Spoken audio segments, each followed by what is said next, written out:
chat and hope that she's able to get in. At least it'll be recorded. And Lee, do you have a question? It looks like a hands up for Lee. Is that what that means? I don't know.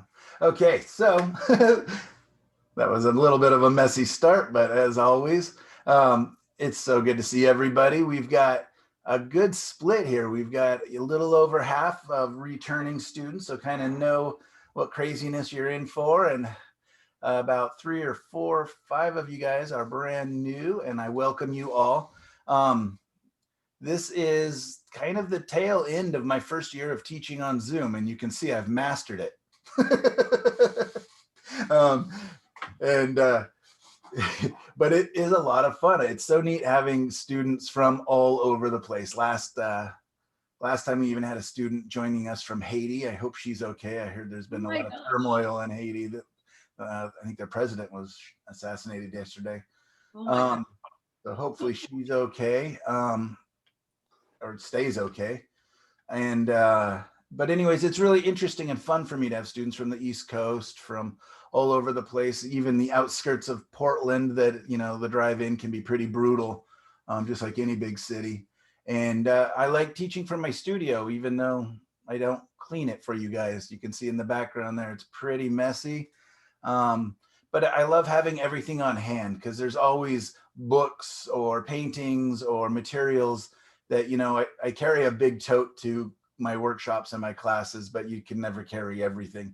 So it's great when people ask questions and I can just hop up and just say, right here, look at this.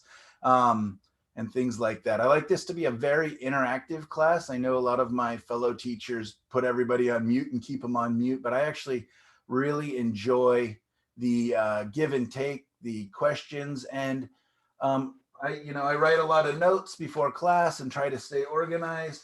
But at the same time, I really like to be responsive and go down the rabbit holes with you as you ask questions, because we're all on different levels. We all are at different stages.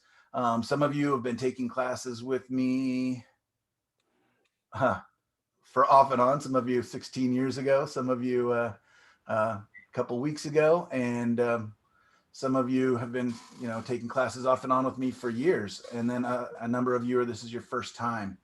So I will try to touch and answer as many questions as I can without being too repetitive. What I can often do too is if there's a lot of, hey, Gail, she found it. All right. What we can do too is I'm not opposed to staying a little bit late. So if a number of you have absolute questions about, like, even just how do I set up my palette or clean my brushes or things like that, I'm not opposed to staying a little bit longer and going over that, or shooting a little extra video and just posting it to our Facebook page. There's things I can do like that. Or if everybody's kind of down for it today, maybe I can walk you through really quickly just kind of how I do set up my palette and kind of the setup on my easel, so that, if you're pretty new to painting and or setting up your studio or questions about that, I can show you some of that. So maybe just quickly raise your hand so I could see it if you would like to see a quick overview just of my studio setup as we get started on the easel today. All right, so looks like I'm just gonna do a quick 10-minute one. Sorry, Sully. Sorry, Linda. I know you guys have seen it a number of times. That'll be your chance to go get a fresh cup of coffee. So I'll do that when I step up to the easel. I normally start class sitting here face to face. I like to see all you guys' shiny, happy faces in the morning and check in. And then if we want, I will pop over to, I can do a control or a share screen, and I can go to, so let's go ahead and do that. I'm going to share screen, and I'm going to go to our Michael, can you mention about holding down the space bar when we want to talk, but otherwise staying muted? And that way, when we watch it back, we don't see our faces pop up. Sure, that's a great idea. And I will try to do real quick before I do the share screen. Let me put myself as the primary. Thank you for reminding me of that. So yeah, that's a great shortcut for those of you. you just push and hold down the space bar to unmute yourself if you just have a quick question. And that way it doesn't stay unmuted, especially if you have dogs or garbage collector out on the streets. It'll steal the screen and keep it on there. So I'm doing spotlight for everybody. So now everybody should see me with you guys on the side. Michelle Fritzler, would you mind talking really quick and see if the screen goes to you? 1, 2, 3, 4, 1, 2, 3. 1, 2, All right. Did the screen go to Michelle or did it stay on me there? Stayed on you. Perfect. Is everybody cool with that? Or would you guys like you should be able to see yourselves kind of on the periphery. You can control your view in the upper right-hand corner, but otherwise this will keep the camera on me. And that way, when I'm painting and demoing and things like that, it doesn't get stuck on somebody else for a little while. So what I'm going to do is I'm going to do a share screen and we're going to go over to our Facebook page. All right, so everybody see the Facebook page real quickly here? Yes. Yes. Great. All right, so we've got 11 members. I think we have 15 or 16 students, so we're still waiting on a couple of you to come over. It does look like I have to let you in for some of you, so sorry about that. Maybe after class I can figure that out. Otherwise, I'll just let you guys in as I see you. The Facebook page is our kind of community spot in between classes. So I just posted like the self-critique thing here, which is really actually pretty long, and I emailed it to you too. I will often duplicate both on the Facebook page and through email with handouts and stuff like that, just to make sure you get it. Same thing with the links to the videos that are being recorded and to the Zoom class link. I also just posted, it looks like 9 or 10 little quick reference photos. I'm going to be demoing today using this one and this one. So this is actually a view from our family cabin. Was there on Saturday. Did not look like this. It was hot and sunny, but and then this is a view from a wetlands just over the hill from our house, kind of a protected wetlands birding area. And so those are two spots I know well. You are totally welcome throughout this entire class to use any references you want. I simply supply them to make it easy for you. If you would like to use them, feel free. If you want to use your own, even better. You'll also see in my class that I'll often combine references. So I will bring in the design elements from one, the color elements from another, maybe the theme and the mood from yet a third painting. And that's where that critique sheet that I just sent you really comes in handy, because that's a way of checking and making sure we have a firm idea as we get started. Yeah, that's the only things that are really important that I've posted so far on there. But please feel free to comment, to ask questions, to post your work. This is a smaller class than we've had in the past, just because it's a shorter class and a little less, a little shorter sign-up period. But it doesn't matter, because I think with 15 people, we still have plenty. And just be active on there. It'll make the class much more enjoyable for you and for everybody else. If you'd like to simply just sign in and just say hello, maybe a little bit about you. Like, I would love to know more about Tebby. Where does Tebby live? What does Tebby like to paint? Kind of things like that. What is Karen's favorite color? I don't know. Whatever you want to say and introduce about yourselves.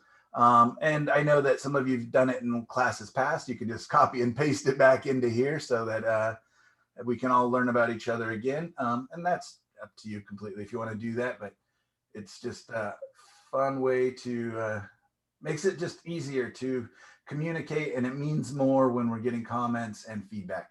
So anyways, that is our almost empty Facebook group page. So fill it up, give it some love. Let's make a little tiny community of 15, 16 of us and have a great time and share. All right, the next thing I'm going to share, I'm going to do stop share on this. And I'm going to go over to my Photoshop. Can everybody see my Photoshop page? I've got the picture up of the cabin. Yes. Great. I Yes. just use Photoshop because it's the one I'm used to. This is a super, super old Photoshop. If I update it, they'll make me pay a monthly subscription now. There are lots of cheap or free photo manipulating software, especially like on your iPhone and iPad or smartphones. It's up to you if you want to use them. This is a great way for me to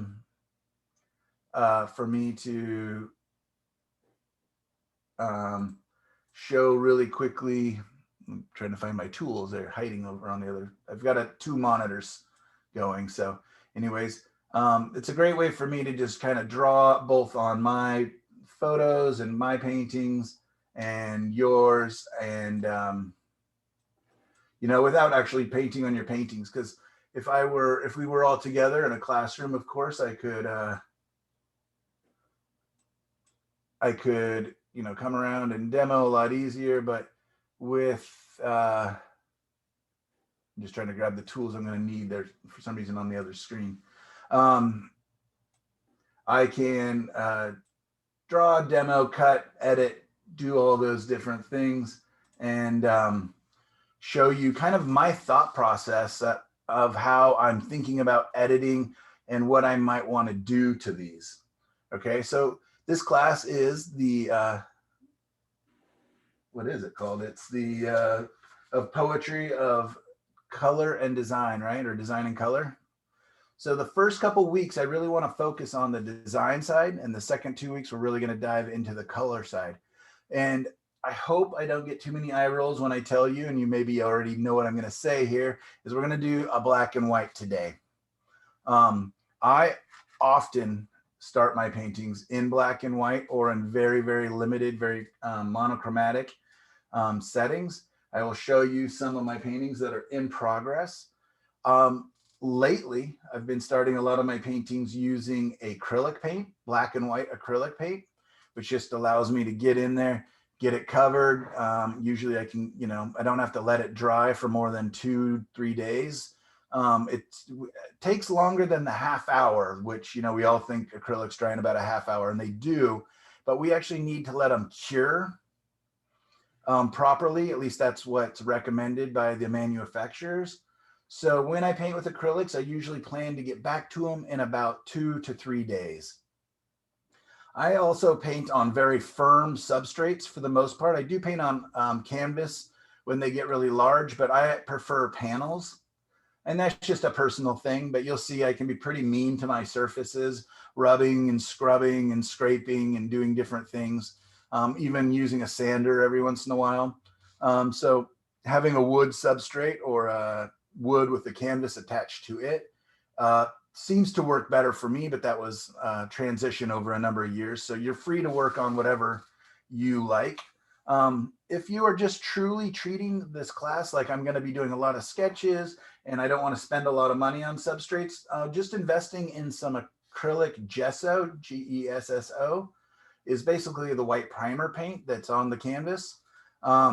You can gesso over almost anything, cardboard, paper, whatever you want, and paint right on that. And that makes really inexpensive surfaces. I oftentimes will go to the framing store and ask for their scrap mat boards, looking for the acid-free ones ideally. And then I just gesso those, and that just makes a really inexpensive little hard cardboard surface to paint on. A couple coats of gesso and you're off to the races. The gesso, just like the acrylic paint, I try to let it dry at least 2 days, 3 days ideally, before painting my oil paints onto there, because it's not only needs to be dry, it likes to be cured. Okay, that makes sense to everybody? Yeah. Great. So I want to talk about my 2 designs that I chose for myself today. This view from the cabin, and this is another view from the cabin. If you're new to this, or if you don't want to start off with a kind of a complicated scene, there's a lot of stuff going on in the foreground here with the grasses and the dead leaves and dead branches and all that detail. So I also went ahead and posted just a beautiful kind of a clean minimalist photo from that same morning. And I think this is really nice. I think this could make a beautiful painting. And again, always welcome to choose whatever you would like. If I was doing this one, you know, it's got this great big open foreground. And I could decide, you know what, maybe that's so much space. I could come in and change the edit. Maybe it would look good as a horizontal, a little more relaxing. So if I do this and come in and crop that, I've got a nice horizontal. So what we're going to be talking about is the editing of our references today and trying to find what is the main concept. What is the, you know, we're going to define our main idea. And I want you guys to put that down in writing. For those of you who can get in the habit of writing down your ideas with your thumbnail sketches, and we'll talk about thumbnail sketches here in a second, or no-tan sketches, whichever you prefer to do. And I'll explain what that is. You're going to do better. You're going to put down your main idea and you're going to be able to stick to it a little better. Because what happens invariably with painting is that we get distracted and sucked in by all of the details and we get sidetracked, and it's, you know, it's the pretty new shiny object. So we kind of want to remember, why did I sit down or stand up at the easel to start painting this in the first place? I like to use the example of when we're in the car, maybe as a passenger, hopefully not the driver, and we're going through a beautiful area and we pull up our phone and we snap a couple photos and then we kind of forget about them, look at them a month or two later.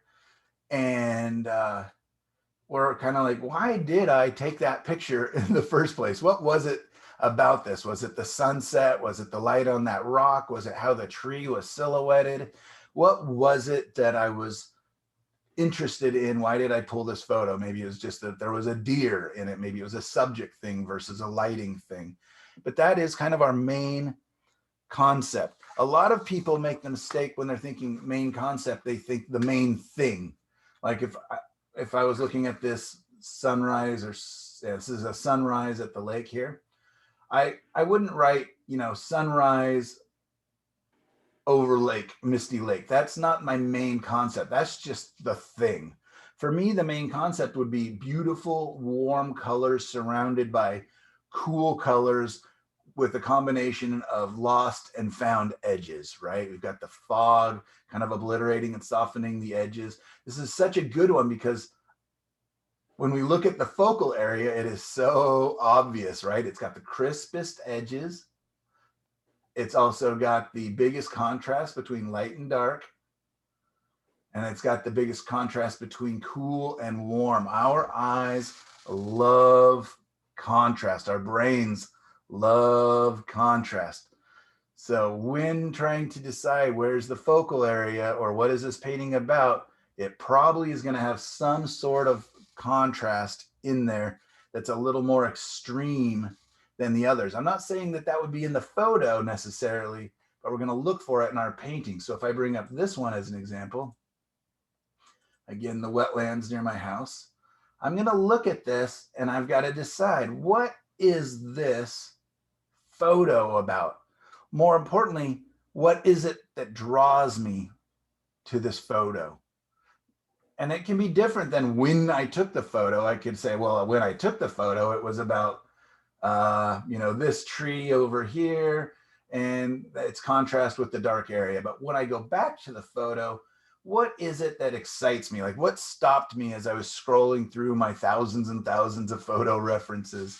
What was interesting about this? What's the main concept I want to do? And for me, I think it's these interesting dark shapes of the trees against the light shape of the sky. I got this just interesting forms. And I think I could come in there and do some interesting things with it. We've also got this really nice light and dark in the grasses, right? There's almost like a patterning going as it goes back, kind of these striations. So there's nice warm contrast. And I could really, if I decide that that's what it's about, the warms versus the cools, then I will know that my reference can actually be pushed. And when I come in, maybe I'm going to want to cool down some of these shadows even more to make the warms feel more like it. So that's another thing that happens when I figure out the main concept, is I can figure out what needs to be pushed and pulled. We are never going to be slavish to our photo references, okay? You guys, class 1, everybody gets their artistic license, no test necessary. Congratulations. You guys get to change and manipulate and do anything you want. Karen, you and I were talking about at the beginning, before everybody joined us, about memory. So this would be where my memory would come into play. I would be using this photo, but let's say there's just some of these trees I don't quite love the shapes. Maybe like this middle one right in the middle here. I'll put this around it. Maybe this guy's just a little bit too triangular. It's kind of boring for being encircled out here by light. So it kind of becomes almost a focus to itself because it's framed. So maybe this tree could be more interesting for me. So I might go back to my memory of different tree shapes. And if nothing pops out, I can go through my references and, look for other trees. I can get rid of this tree so that's not there. I can prune the tree. I can make the tree bigger. I can make the tree smaller. I can make the tree a different color. There's so many things I can do. So after I figured out kind of my main concept and I've got my photo, or at least one of my references chosen, that's what I'm going to begin to do, is I'm going to begin to go through and question it, questioning everything. So the first thing I want to do is I want to look to the format of the photo. So this is called a portrait format, or a vertical, right? Meaning that it's up and down, it's taller than it is wide. And typically, for whatever reason, landscapes are done horizontally, portraits are done vertically, right? That's just kind of the tradition of it all. Doesn't mean that they can't be the other way around. But let's see what if I decided I wanted to, change that.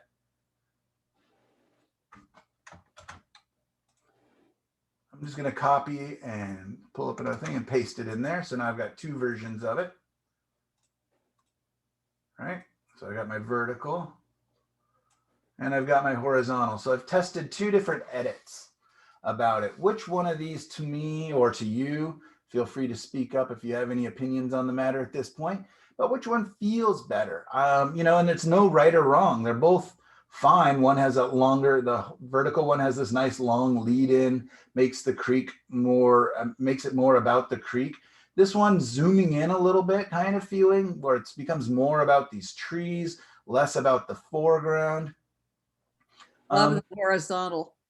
Yeah, I mean, thus far I'm kind of leaning towards that one. I'm going to go back to my vertical real quick and let's even look at it a little closer. Okay, what else do I really like? What do I like less? I really like this bunch of 3 trees here. I like this reflection. These trees are kind of interesting. This over here, it's not as interesting. So I can simply say, you know what, let's make this one a little more about the sky. Let's do even less foreground. And let's just try this edit. So that's why I love my Photoshop versus, doing a bunch of prints of this and cutting them up, which is fine. If you have a printer, you can do that. What is it? So there's another horizontal. So we can compare that horizontal, maybe, to this horizontal. So I just kind of zoomed in. It definitely doesn't feel as balanced as this. This one's a little more imbalanced. This is much larger than this, but it doesn't feel like it's toppling over to the right. So I'm thinking about all these different aspects. I still think I like my first edit a little better. But with this, let's go ahead and push this even more. Let's take this further. Let's go back to a horizontal.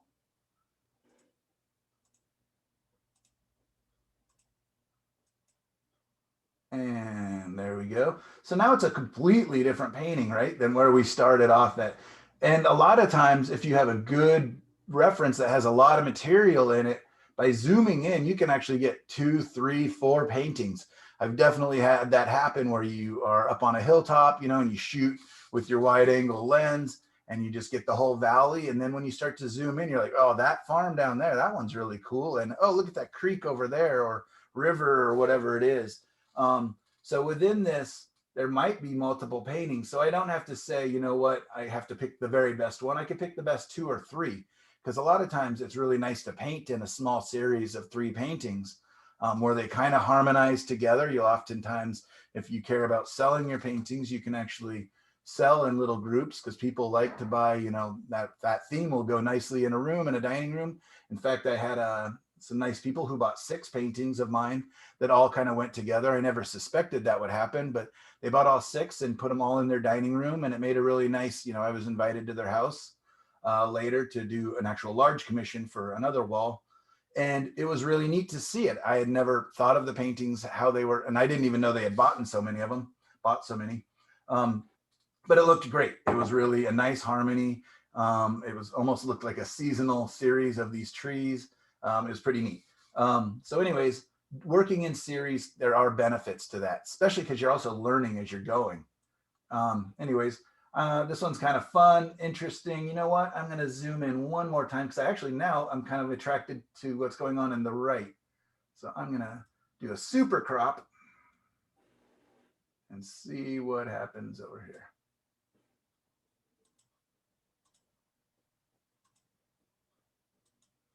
Yeah, isn't that interesting? Now it's got a whole different feeling. Like now it becomes about this circular patterning that's going in over here, doesn't it? See how the trees kind of make a circle in the reflection? And then it's got this nice space in between. It, you know, I might have to do something. It feels like it's fairly split down the middle with half trees, half opening. So I may have to, you know, go back in and edit that a little more. But it's a lot of fun. So again, you can do this by simply printing out your reference and taking scissors to it, or you could simply take a couple sheets of white paper and just slide them over, moving them, you know, zooming in, zooming out. There's all sorts of ways you can do this. I remember when I started college as an illustration major, it was a whole lot of Xerox copies, right? Scissors and Xerox machines. Just because, I mean, computers were around when I got to college, but they were not in wide rotation yet, and I definitely didn't own one. So there's lots and lots of different ways to get to this, but I would like you guys to experiment with this. The other thing that's really great is simply doing your thumbnail sketches, okay? So my first assignment to you guys is to find the concept and define your main idea.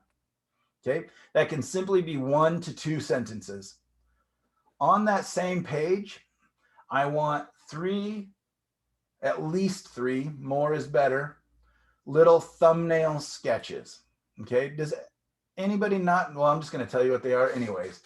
Thumbnail sketches can be just in the same, they would be like a horizontal format, little 3-inch by 2-inch or whatever size it is, as small or as big as you want to do.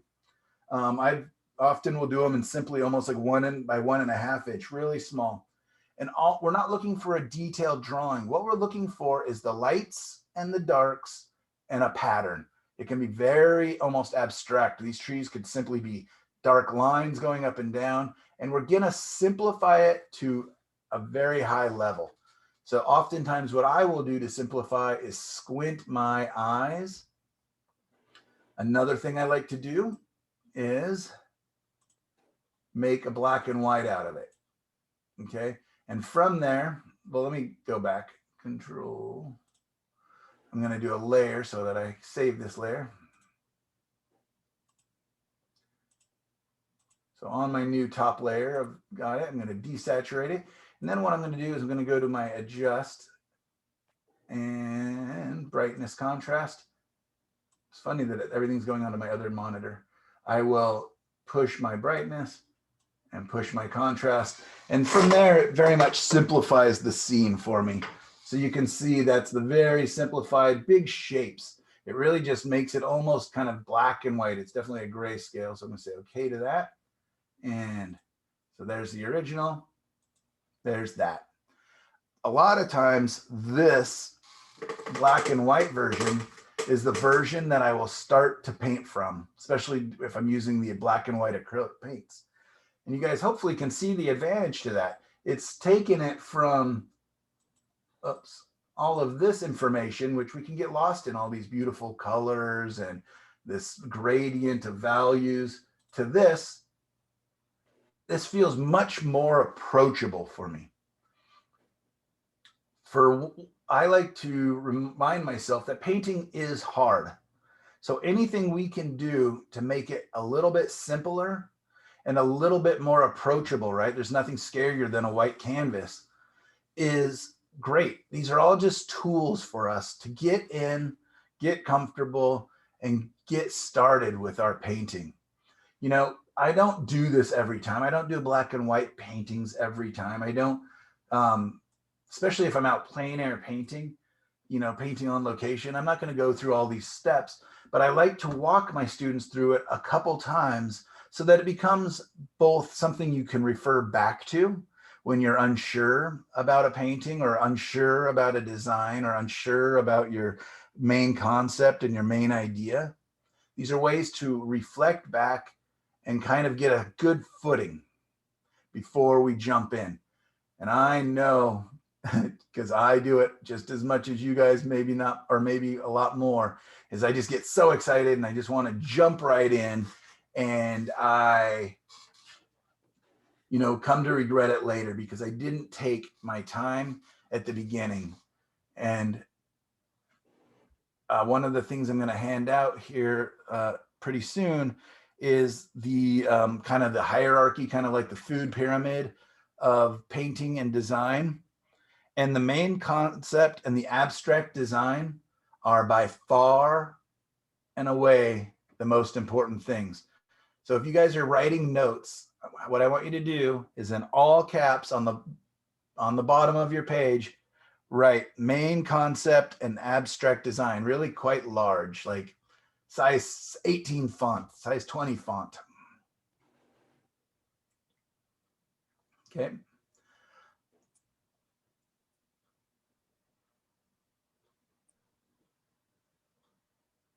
So main concept and abstract design. Now above that, in a slightly smaller size, you're going to write values and notan. And again, I'll explain what notan is here in a second. Values and notan. And notan is spelled N-O-T-A-N. All right. Now above that, slightly smaller again, I want you to write color and temperature. And you can even put temperature below color so it makes it even look smaller. Color and temperature.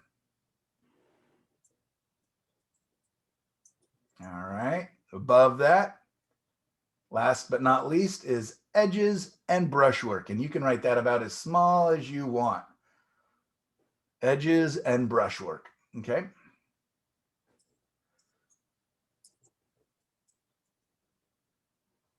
So what that is, what you've got there is from the bottom up is the importance and the weight I give to the different concepts in painting, okay? So the main concept and the abstract design, kind of what we're talking about right now, is by far and away the most important thing. You want to get that established before you move forward, okay? And then it's our values, our lights and our darks, or I put and, but it could be or notan. Notan simply in Japanese means light and dark, but for artists, it means black and white. Not a value study, not a grayscale, but black and white. When I do a notan, I will often do it with a permanent, like a Sharpie pen. Okay. And it really forces you to look and say, this is dark or it is light, which can get tricky when you're looking into the mid areas. If we look at these trees over here, let me zoom in, right? And we are doing a notan of this scene. Maybe for some of you, you're like, well, this tree is much lighter than this tree, so I want this tree to be white. But then you look at this and say, well, man, it is so much darker than the sky. So is it light white also? Or is it, you know, in the black in the notan sketch? And I would think it's all black. Maybe this little lines of light could be white, but basically it's going to be like a silhouette. And that's a cool way to test. Is that an interesting design? Or like all of these trees, if I did this as a notan image of dust, I'm just going to, let me do layer, duplicate layer. image adjust, brightness contrast. Again, I'm going to push that contrast.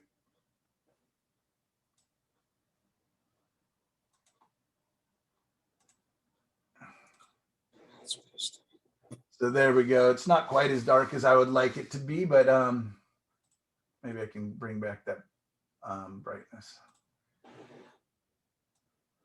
But you can see how that really simplifies things and makes it almost like it's about silhouettes, about the big shapes. So that's kind of what a no-tan does if you imagine all this being much darker. Unfortunately, this version of Photoshop does not have a no-tan that I'm aware of. I do have apps on my phone that I use when I take photos, when I'm out plein air painting. There's one called the Notanizer, N-O-T-A-N-I-Z-E-R, I believe, that I use from time to time. Otherwise, I will just take my photos and use the noir black and white setting. If you're a smartphone user, I don't know what it would be on the other types of phones, but that just makes a really extreme lights and darks. And again, I'm just using it to see, does it have a good design? Does it have good balance? Does it have good flow? Is it letting me into the painting? Or is there a wall in the foreground that's unnecessary? Does it lead my eye through the painting in a pleasing way? These are all things I want to be thinking about when I'm thinking about my design. Sometimes you'll just be like, yeah, it feels good. I'm not exactly sure, but it has a nice rhythm to it, a nice flow to it. It's got sexy lines, whatever it is.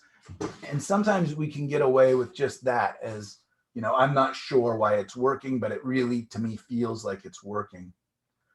Another thing I want to look at a lot of times is, you know, I kind of feel like, well, everything seems to be leading me to this area, right? All these lines kind of feel like they're really, let me go ahead and draw them in. So if I were to kind of decide where is this, because I do like this one as my design so far. Look at this line leading back here. This line's wanting to lead us back here. This one in a roundabout way is kind of leading us there, leading us there, leading us there, leading us there. This one leads us to that line, which then leads us to this line. It's also kind of got a nice dark area versus a light area. It's got some interesting little line details. So that really makes me feel like this all of a sudden is kind of more of my focus, right? Generally, or oftentimes, having your focus way off to the edge like that is not our best idea.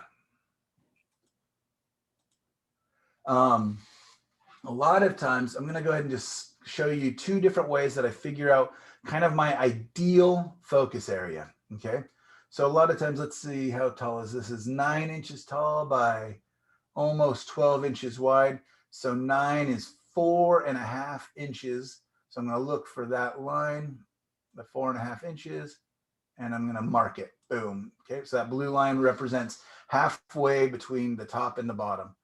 Now this one's almost 12 inches, just a little less. So I'm going to go over to the 6 inches and also put a line. So now I've got my surface split into 4 quadrants, right?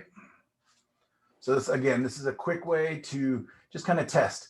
The one thing I know that I don't want, unless it's very purposeful, is I do not want my focus here. Okay. It's such a strange thing that the halfway mark, the even split, is a dead zone. Our painting becomes very still and very stagnant, right? And that's true almost anywhere on either one of these lines. So it's like a target looking thing. Don't put it in the target, okay? What I will often do is think just outside of it. So here, basically it's those 4 spots. Those are kind of my ideal focus areas. It really feels good. Another way I will often do this is I will take my surface. So this one was 12, so that'd be 4 and 4. So 4 and 8. And look at that. So there we go. And this one's 9, which makes it a nice easy 3, 6. So when I do it like that, when I split it into thirds, then where those lines cross is a fantastic place to put your focus. Okay. It's not a rule, it's a guideline where it works really well. So when in doubt, that's what I will look for, is trying to get my focus into one of those, not all 4 of those, not at the same time, but just one of those circles. So that's called the rule of thirds, right? How I split it into thirds there. A lot of times I just do the half, and just to make sure I'm not there. That's the most important thing, is I'm going to put an X, not here. And I pretty much don't want it anywhere along that halfway line. Again, all of these guidelines are simply guidelines. They can totally be broken. The best painters, often break these guidelines. I hate to say rules, these guidelines. And they break them to great effect. One of my very favorite paintings by an artist, John Singer Sargent, I'll see if I can find it and share it, is this great big rocky, craggy mountain scene. And right down in the bottom corner, he's got this really beautiful waterfall, just kind of peeking in like a bad selfie. Like it just kind of barely makes it. And then the mountain almost bumps up against the top. He does breaks all these weird rules. I don't know what I'm drawing all over this for. He breaks so many rules in that painting, but it still completely works. But he was a master, huh? That's as far back as it's going to let me go.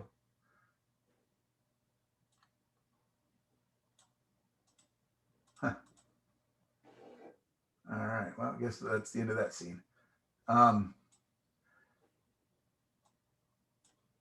I'll just clear that out. So we're back to here. All right, so if that's the case, how can I possibly move something into this focus areas, those 4 focus areas, right? And let's get the X. All right, so now we can see that. And what I'm going to do is just make it so it's a little less, so we can see both. All right, so now we got our color, we've got our focal point underneath there. So that just means that I probably either want to draw some attention to this, or I want to probably edit my scene so that things shift over slightly and become about that. Or I can decide to myself that I know what I'm doing, me and John Singer Sargent, and we're breaking these guidelines on purpose because it is in fact going to make a better painting. Okay. So again, if you put something right in the middle and I come around, or you post it and I ask you, that it's kind of a tough placement that you put the focus there, you're going to have to be ready, drop of a hat, to explain why you chose. And you could say, well, Mike, I put it there because this is actually an iconic painting, like an icon, and those go in the middle. And, or Mike, I wanted this to be a fairly stagnant and boring painting in a good way, right? Because paintings can be stagnant and boring. Maybe you wouldn't use those terms to describe them, but they can be quiet and slow. And, maybe you put the horizon line right in the middle, or the whatever it is, the dog, the cute dog, whatever, right in the middle. But I want you to be aware of that. So that makes sense, you guys? Just a quick nod. I can see your heads there. Great. Yeah. Any questions, please? Let's take a half a second. Any questions at this point?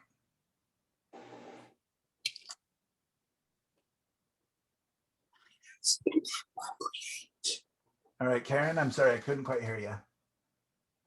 This is Michelle. I'm wondering, what do you think about where to cut off? Like, I know we're not supposed to think of the objects themselves, but sometimes I think, ooh, do I want to cut off the top of that tree or the side? And what are your thoughts about that? The first thing I definitely think of, and I will get back to you, Karen. I saw you talking. Karen has a very quiet voice. Karen Dungy, is it? Or Dungy? Dungy? Dungy, okay. Has a very quiet voice. So when I see Karen talking, I'll make sure to get back to you. But to answer Michelle's question really quickly, let's go ahead and get off here. And let's say that I'm going to try to bring this. Where's our original vertical? Lost it. All right, I don't know where the original is anymore. So let's say I'm going to try to bring this area maybe more into the focus, or maybe this, maybe that's going to be easier. This tree here, I'm going to bring this more into one of the areas. So what I'm going to think is, well, it needs to go up and or down a little bit, because right, it's kind of right in the middle right now where the dark and the light contrast. So what am I willing to get rid of first? Am I willing to get rid of more sky? If I do that, then I'm moving this whole scene up, which is going to bring it closer to this no man's land right here in the middle, right? That halfway. So I actually want to stay away from that. So I'm probably going to edit my bottom area a little bit. So first thing I'm going to do is I'm going to think that. I'm going to go, okay, let's edit that. Image crop. Let's see where that brings us to. Okay, so now my lines that I drew are useless because they're no longer right in the middle. And I would have to refigure that out. But let's just pretend that now my new lines are approximately here and the middle stayed the same. So now I'm getting into a good spot with that. But I also want to move it out just a bit, and I don't really care about this tree. So let's crop him out. Right. And so you could, again, you could be doing this just by simply laying pieces of paper over. Ooh, I'm starting to like it now. It doesn't have the touch balance on the left as the right. This is coming into a nice focal area. I feel this movement, and I'm going to use this line now. Somehow I'm going to bring a line over here. I'm going to draw it in. And so now all of a sudden, as I'm editing, Michelle, I'm starting to see some concepts that I think could work. Pressure, I just want the size way down.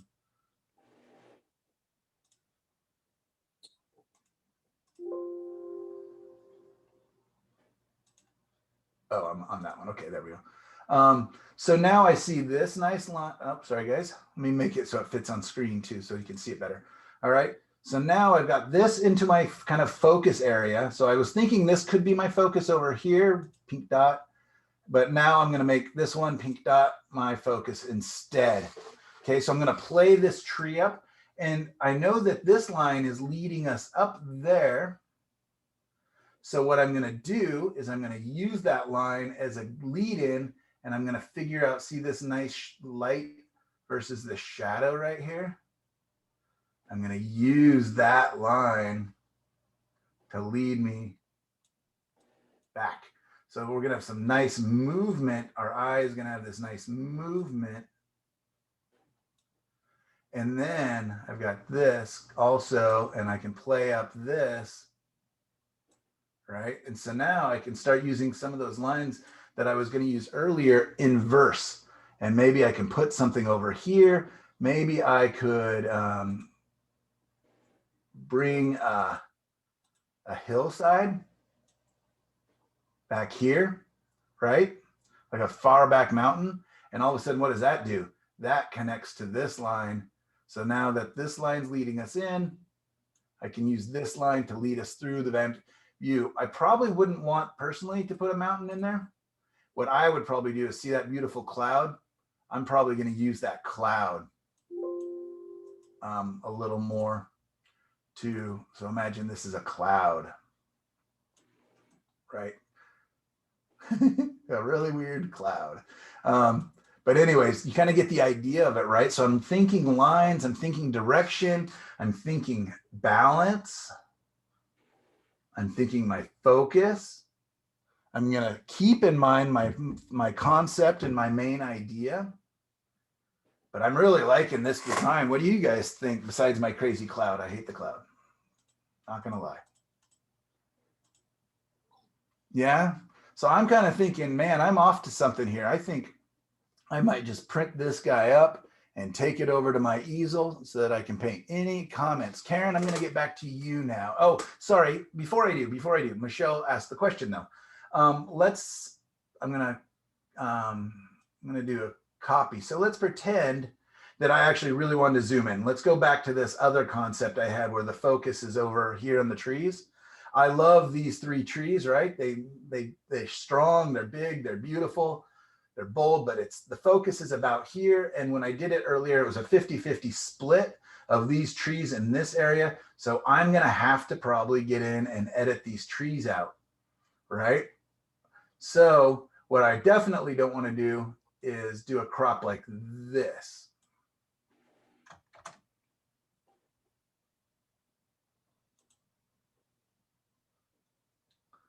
Sorry, give me a second here. Just did the same thing I thought I had. I guess I'll just cancel. So I'm going to zoom in over here like I was going to do over there. And what I definitely don't want to do is this. And let's talk about this. I'm going to make it fit on screen. All right, Michelle, really quickly, why wouldn't I want to do this as my edit? Michelle Fritzler. Well, there isn't a lot of movement in it. Yeah, You've got the horizon line kind of in the back is right in the middle. Yep. The other thing too is that I've got what I call tangents. And unless, again, they're very purposeful, look at this edge and this edge. My tree is ending at the top, right at the top. When I frame it, it's going to feel like it's holding the frame up. And it's like when you give a kid a piece of paper and they make everything in their picture fit within that framing of the edges of the paper. We want to not worry. In fact, we probably want to explode the edges because our viewers are so smart and so beautiful, of course, that we can just trust them that they know what's happening at the top of this canvas, right? I don't have to tell them everything. They know that this tree is going off this and this tree is going off this, right? So that's one thing, is I want to make sure of my tangents. If I did have that tangent and there wasn't really a way to around it, I would just make my tree bigger, make it go off stronger. Or I would get in there and pull out my lumberjack outfit and cut down the top of that tree, and I would bring it way down low, kind of like this one is compared to the top, right?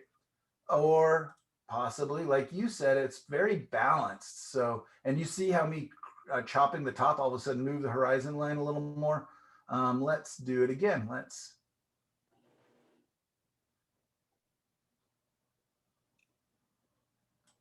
look at another crop. Okay, that feels a little better to me. This is a little 50-50 split here on the edge. Like maybe I don't even need that tree possibly over there.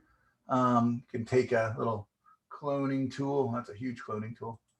I'm just gonna make a very slapdash effort at cloning out that big tree over there.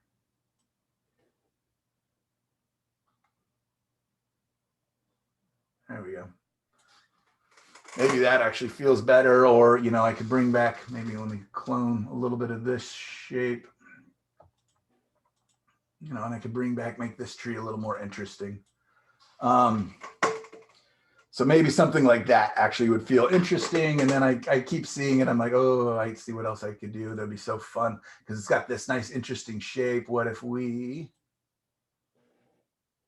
took and let's use a little bit of this guy. And I'm gonna give us a little air over here. There we go. So now we got a nice little bit of balance, a nice little break in the tree. And we, you know, and I'd make that prettier. It wouldn't be just round circles of light, but I kind of like that. Like that actually has a nice feel. Now I'm kind of attracted to this painting. It's very busy, all these branches and stuff. So I'd have to figure out how to simplify some of this, but I kind of like this design as well. So maybe that would be a second one that would kind of go nicely with the other design. Yeah. Anyways, that makes sense, Michelle. That answer your question. So I'm Yes. thinking I don't want tangents. I don't want, I'm still thinking of my weight and my focus. And yeah, there's always going to be give and take, but we are not, again, we are not slavish to any of this reference. We can clear these whole trees out. We could look at other photo references. We could put Mount Hood or a giant, we could put the Grand Tetons back here. We could clear this all out and make it a field. We could clear it all out and make it a giant pond with no lead in. We can do whatever we want. Okay. So whatever it takes to make the painting work. I think it was one of your painting or one of your references a while back that was from one of your walks at a park with kind of a wet grasses in the foreground. And remember what I did with that? I just went in and made the water much, much bigger, because you thought, when you said, what's the main concept? What was the main idea? It was about the trees reflecting in the water, but there was very little water compared to the grass. So I just went in and made it much, much, much more water, because it wasn't about the grass. You didn't care about the grass. So just thinking about that, and that's where that main concept really helps solidify that. Figuring out your main concept or your main idea and main idea really helps everything. It helps you, and again, you're going to see this when you get to the critique sheet, helps you. This affects every other decision, our subject, our mood, our palette, our composition. They're all in service to the theme, the idea, the concept. Okay? Everything. That's why it's so important that you decide that first. That's why it's the big, bold font at the bottom of your page. It is the foundation that is holding up all those other things. If you look back to those notes that I had you do on the bottom, right? It's main concept and abstract design. Again, that's what we're working on right now. And then we get to start working on our values and the notan, which is our little sketches and the first painting that I'm going to do today. And then after we've got that locked in, that basically gives us everything. And now we can go into our color and temperature shifts. And the truth is, if you played your cards right and you painted a good value study, a good black and white painting, just like a good black and white photograph, you could be done there. That's how you know you're in a good spot, right? And then the color, that's the dressing, that's the bonus, that's the extra. You'll hear me say it all the time. Color gets all the credit, but values do all the heavy lifting. They do all the work, right? All the time when my paintings sell, 90% of the time when my paintings sell, people say, I love the colors. They very rarely say, I love your value study underneath it or your value structure. But the truth is that is most likely what they're seeing. They just don't know it. The colors are what's streaming out to us. Even in this photo of these trees here, it's so much about the colors, right? These beautiful cools and warms and pinks and oranges and yellows and reds and purples. There's beautiful colors in this. But when I go and do the black and white, it's still better be interesting. Maybe not with all the pink circles all over it, but it's still better hold up to something. Okay. And then edges and brushwork, that's what most of my students, before I've kind of figured out this hierarchy of, art and painting, most students are like, I want to paint like Monet, I want to paint like Van Gogh, I want to paint like, whomever, Michael Lorwick. Not too many say that, but, they are thinking the brushwork and the edges, and that becomes kind of part of your signature. The more you paint, that kind of develops. I will urge you to experiment and to play and to look to the art, the paintings that really attract you by other artists. And that'll give you a clue in a lot of these things. Boy, there we go. That was a long introduction. I did not think it was going to be such a long introduction before I got to the surface, or I got to my easel. Let me go ahead and print up. You guys still see my Photoshop, right? Are you guys cool if I use this as my design for today? I kind of like what's going on here. I'll see if I have to print it up again. Otherwise, maybe I have it printed. I do not. So give me a couple minutes as I move over to the palette. My next question, let me go back, get off screen share here, is Would you guys like to see this done in black and white oil paints or black and white acrylic paints? How are most of you thinking you might try to do it this week? Relics. Acrylics? Anybody else? I would do oil. What's that? I would do oil. You're gonna do it in oil? That's because I just don't use acrylics, but that's fine. I can. Yeah. Either one. Great. Let me, I use oil. okay. Yeah, and it's going to end up as an oil painting. I just like to do a lot of my underpaintings in acrylics sometimes. I may even do both. I think I can do both. I got 2 hours. I think I can do, because the value study usually takes me about an hour. And that way, I actually really like this other little design that I did with the trees close up that I was just using to show Michelle an idea. I am going to be painting on 9-inch by 12-inch panels. Why didn't it switch over?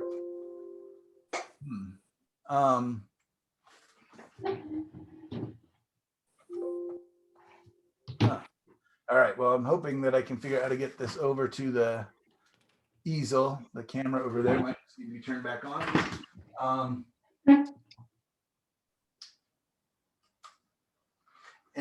Anyways, let's take a little bit longer than a 5-minute break because I need to do a little bit of printing and I'm going to get my stuff set up. So I'm going to do one black and white acrylic really fast. And then I'm going to do a value-based oil painting, but I'm going to use, instead of black and white on that one, I'm going to use a brown and blue mixture and white. And I'm going to use transparent earth red mixed with French ultramarine as my black. Okay, and I'll explain why I am doing that when we get over there, but there's a reason I do that and a history to why I do it. In fact, if you kind of look at the painting behind me, you can kind of see some of that being used in that painting back there. All right, cool. 5-minute break, a little bit longer, at least until I get it done. Yes, Susan. Yeah, I bought, because I read your very detailed notes, thank you. I bought this wood at Dick Blick's, so Great. it has to be, I've never used panel before in my life. All I just right. put a coat of gesso on it and then sand it. Yeah, you can, it just depends on what kind of texture you want with the gesso. You can sand it as fine as you want. A lot of times I just leave kind of some of my brushwork from the gesso on there because I kind of like it a little bit rough sometimes, a little bit organic, but no, I think, yeah, sand it. And then you're going to want to wipe that after you sand it, please wipe it down with a very little bit of water to get that dust off. So how many coats of gesso do you put on your boards? At least 2, but typically 3. Oh, okay. And a lot of people say to sand in between, but I rarely do. So I try to get it as smooth as possible with my 3 coats of gesso, and then I sand it. And so I have sanded it when it's on canvas. So very quickly, the last question I have is, does it have to cure the gesso? I've never let it cure. As soon as it's dry, I start painting on it. Yeah, I believe that, I mean, for sure, 24 hours. Okay. But from what I'm learning more and more about acrylics, they're suggesting a 3-day cure, and it's acrylic gesso. So I don't know if 3 days would be your kind of ideal. Thank you. Yeah. Thank you, Master. Yeah, no problem. Could you tell me the colors again that you're going to be using, the acrylic colors? Oh, black and white. Oh, I thought you said something about blue and red. And yeah, for my oil paints, I will show you value study using the blue, red, and white. Okay. For the oil paints. I just So don't today, if we follow along with you, we're using black and white. Yeah, are you doing acrylics or what? Well, I've never done acrylics, and I'm just starting in oils, not too long in the last year. And so I came to you to get some foundation. Great. And I'm so confused because of what you're doing with all of this Photoshop things. I'm not a computer person. Yeah, I hope what you learned from that was just my thought process more than how I use Photoshop. It's just a good way for me to show you different crops and different kind of, what am I thinking about as I'm kind of zooming in or trying to figure out my design. Gotcha. Thank you. Yeah, I know that. I mean, I don't even know if anybody has this kind of Photoshop that I have. Again, it's so old. I just don't, I'm so scared that that if I update it, I'll lose it. There are, again, there's 100 different ways, 100 different types of software, Photoshop stuff that you can use. So if you are into it, otherwise, yeah, you can just mentally do it. You can do it with the pen and paper just by doing your sketches. I used to use Xerox machines and scissors and all sorts of different things. Tracing paper, whatever it takes. There's so many different ways to get to your design, to get to kind of the fundamental, the value study, the simplifying the big shapes, and making sure it just works, that it has a good feel to it, that you don't have unnecessary tangents, that you don't have all those different things.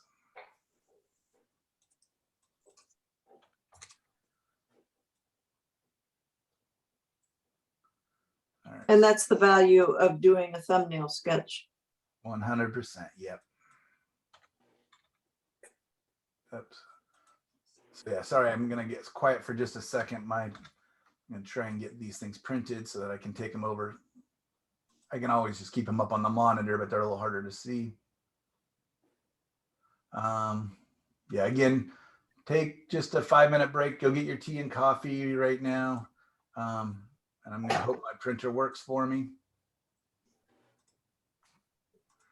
The other thing is you want to make sure that your reference and your cropping that you did is the same proportions as your painting service. It's amazing to me how many times I'll see people painting on a square canvas, but using a long horizontal scene and not thinking that they have to edit that and just trying to squish it all in and trying to figure out why things aren't lining up. So just to be aware of that. I'm interested to know when you switch from a panel to a canvas, what size do you decide to go with canvas instead? I mean, the truth is I do have panels that are 30-inch by 40-inch and 36 by 48. And the last great big project I did last year for a vineyard, we did 9-foot panels because they're so hardcore, but it took a crew to get them on the wall. It took 3 of us. They're so heavy. And that's without frames. If we would have framed those things and we had to put special, hooks into the walls. So you just kind of want to be aware of that.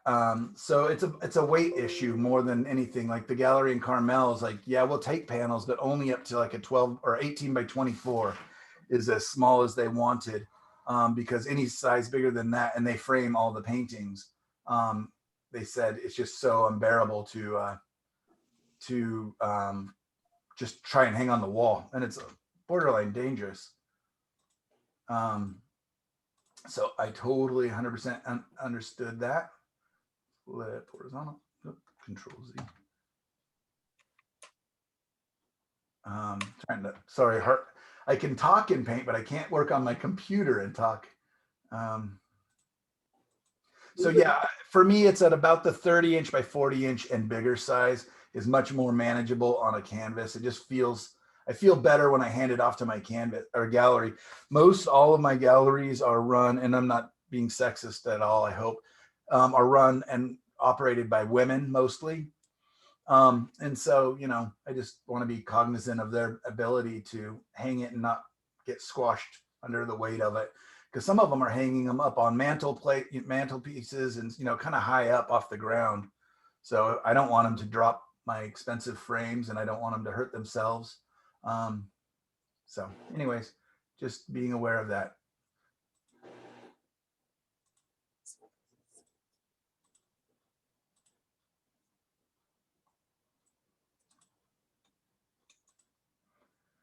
Whew.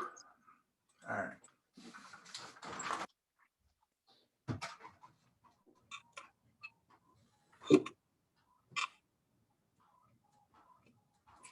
All right, final one is printing. Now I gotta figure out, why is this guy not turning on?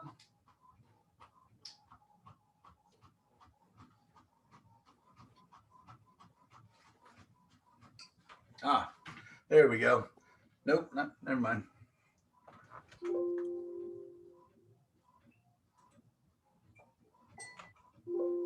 Okay, so I had to remove the spotlight to change to this camera.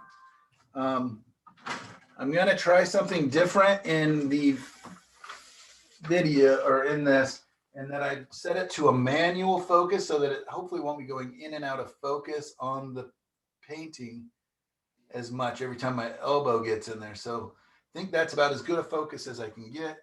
And yeah, the painting stays in focus because that was a big issue for us last time. Because every time I got in the scene, it would start focusing in on my elbow and everything. Does that look pretty clear to you guys?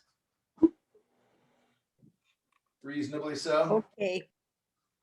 Reasonable. Yeah, I don't know how to make it. I mean, it's a blurry painting, as are most of mine. But does my hand look pretty good and in Yeah. focus? Yeah. Great. The only problem I'm finding with this is that zooming in is going to be, I don't know how to zoom in because my zoom has become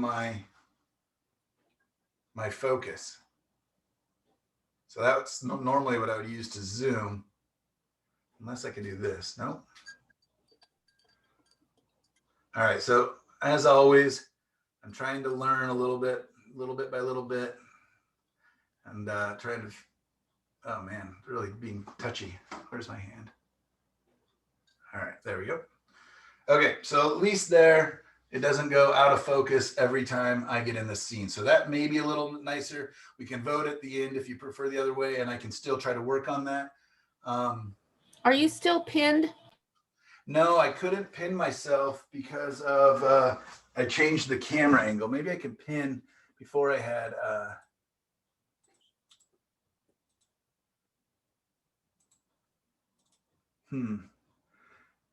yeah, I lost that option for some reason when I changed cameras. Speaker view, yeah. Yeah, it just doesn't even have the 3 little dots to let me choose from any longer. So that's interesting. I don't know why that happened. So just be very aware, and anytime somebody talks, I'll try to talk and get the screen right back. I guess. Let's go back and see if I can pin it when I'm in the other setting. So let's go here. Huh. I'm not even seeing the option to pin it any longer.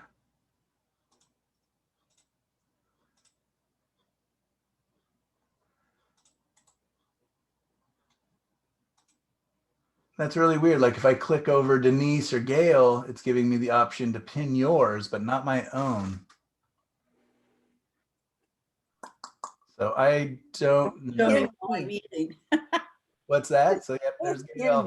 Show me while I'm eating breakfast. Yeah. What does pin mean? Pin means it would, so see how it goes to you when you talk? It should stay on me, but I am not seeing that as an option. And it's really strange because I had it earlier. Okay, Yes. yeah, when I click on your picture, on the 3 little dots and the tiny blue square, a little window drops down and it says chat or pin. So Yeah, maybe if you pin me, everybody pin me. that work? I did. Yeah, sorry about that. Sorry.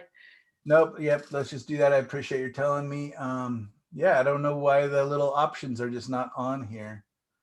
It does show that you can be pinned though. I mean, it looks like we got some things going on in chat. Okay, everybody's introducing themselves. Yeah, I just pinned you, and now when others talk, I don't see them. Oh. Okay, great. All right, so just pin me. And then I see a question about Procreate. Procreate is fantastic. That's one that I'm trying to learn. At least I think that's the app I've been using. That's the one it's called. Just gonna check really quick. Oh, I'm using something called Affinity Photo is my new substitute, but Procreate is another great one. Any software that you like that is lets you do some editing. Affinity Photo is what I'm using. It's $25 forever, where Photoshop is $30 a month forever. And you get all the updates with Affinity. Yeah, and people really like it. And it's pretty amazing, but it's a steep learning curve. I'm having kind of a hard time. There are a whole lot of videos that you can watch to learn, but I haven't done that yet. I've just been too busy. Great. All right, let's swap back over. I apologize that I'm not able to pin this. How to pin myself. Well, something I'll try and learn for the next class. Back to that, changing that, do black and white. So this is a painting that was started in black and white. And then basically what I've done is I've gone over it with the transparent earth red and the Indian yellow and done washes. And now I've got this kind of foundational value painting, which I will eventually, and then probably tomorrow or something, because it's pretty dry now, I will go back in and paint, bring my colors in. So that's just kind of how I design my foundation. Here's another one that was done the same way. This one's just less done. It was done in black and white acrylic. And then I've basically done a little wash of kind of a purpley pink color. And I'm just experimenting with that a lot right now. There's another one, it was black and white, and it's got a little bit of reddish color. And so it's just a nice base for my beginning of my color work. So I've got everything established. I got my designs. I didn't overly commit to any of the, it's not too detailed, but it's got enough information that as I'm coming back in, so we want it right about there.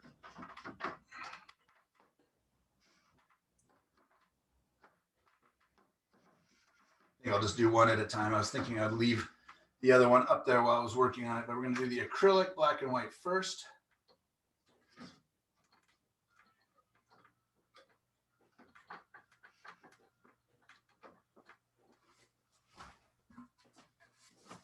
My little 9x12. So you can see it's a panel and it's just basically on cradle boards. Pretty nice and basic. I like painting on birch. So normally the backside of it would be birch, but this is just a press board, but it's a acid-free press board that they're attaching. Just during COVID, and I think we're not getting along with the Russians very well. I haven't been getting, they're not getting as much birch sent over from Russia. So I'm just painting on what I can get nowadays, like everybody else. But I prefer birch. So that's my 9x12. This is how I set up my palette, which works great when I'm working with oils, but with acrylics, they're going to be a little runnier because I'll be using water to mix. So I'm going to, in fact, be using my very large palette. This is my great big palette here. My paint cleaning area. I'm going to be putting my acrylics down on there so that, now I got to refocus it. That looks pretty good still. That looks pretty clear where my hand is. Yeah. Great. Let's see if I can zoom in just a tiny bit more. Good. All right, so I'm just going to be putting my acrylics down on the big surface here. And that way they're not just running and dripping down this. But my oils will stick up there. And so when I do the oil paints, I can use that palette. And it's nice to have your paints. So I'm just going to squeeze out a little bit of white acrylic. And a little bit of black acrylic. And I'm just using really cheap.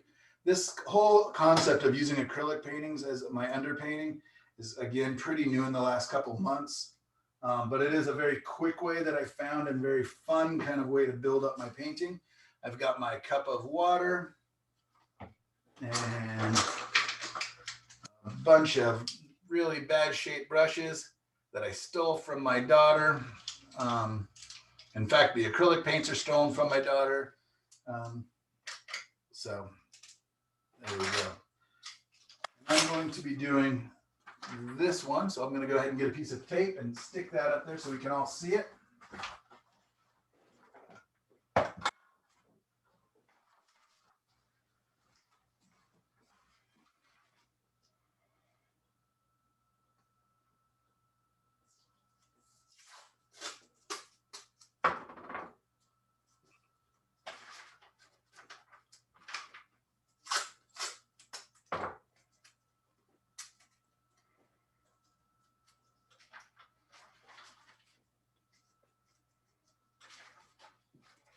All right, so first painting.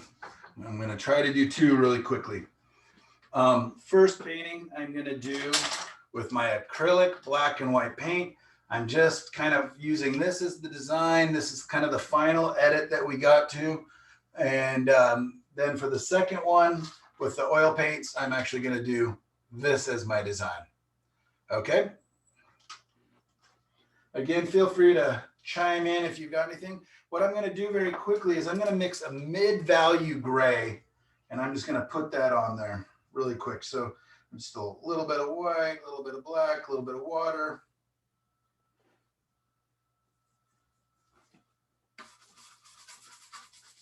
And already I'm past the worst part of painting, which is that dreaded white canvas. You definitely don't have to do this, but I kind of like having kind of a mid-value oftentimes to kind of work from.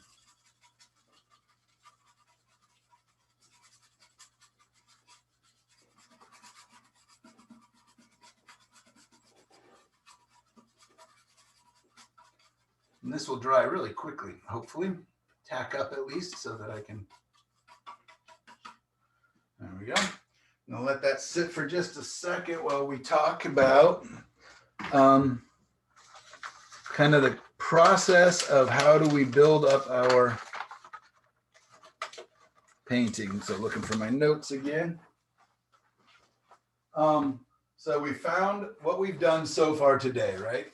We found our main concept, which is the shape of these trees, the darks versus the lights, and the warm colors versus the cool colors, right?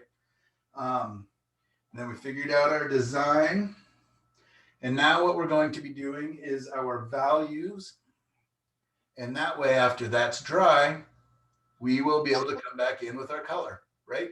And again, there's so many times where I do my paintings, I just jump right into color, but I'm doing all of this other work mentally, okay? Because I've done this for so long and so many times, I'm thinking about all this other stuff. I'm looking at this big design. Something else that's kind of weird is there's just a slight hill back here. I'm actually going to edit that little bit of a hill out because it doesn't add anything and it doesn't quite make the most sense. So I'm going to also bring it over here. So thinking about that stuff. Almost dry. All right. Here's some ideas for you, kind of if you're like, well, what is the visual concept? Like, what do I mean by that? And every good painting begins with a strong visual concept. This is something that definitely beginners usually miss. It's because they're so concerned with trying to capture the likeness of their subject. So I want you to think concept versus likeness in the beginning, okay? The likeness is important if it's important to you. It's not important to me that things look exactly like they do in the photo. I don't really care about that. I prefer that you make a good painting that's important to you, that means something to you, that's interesting to you, and that's doing what you want it to do.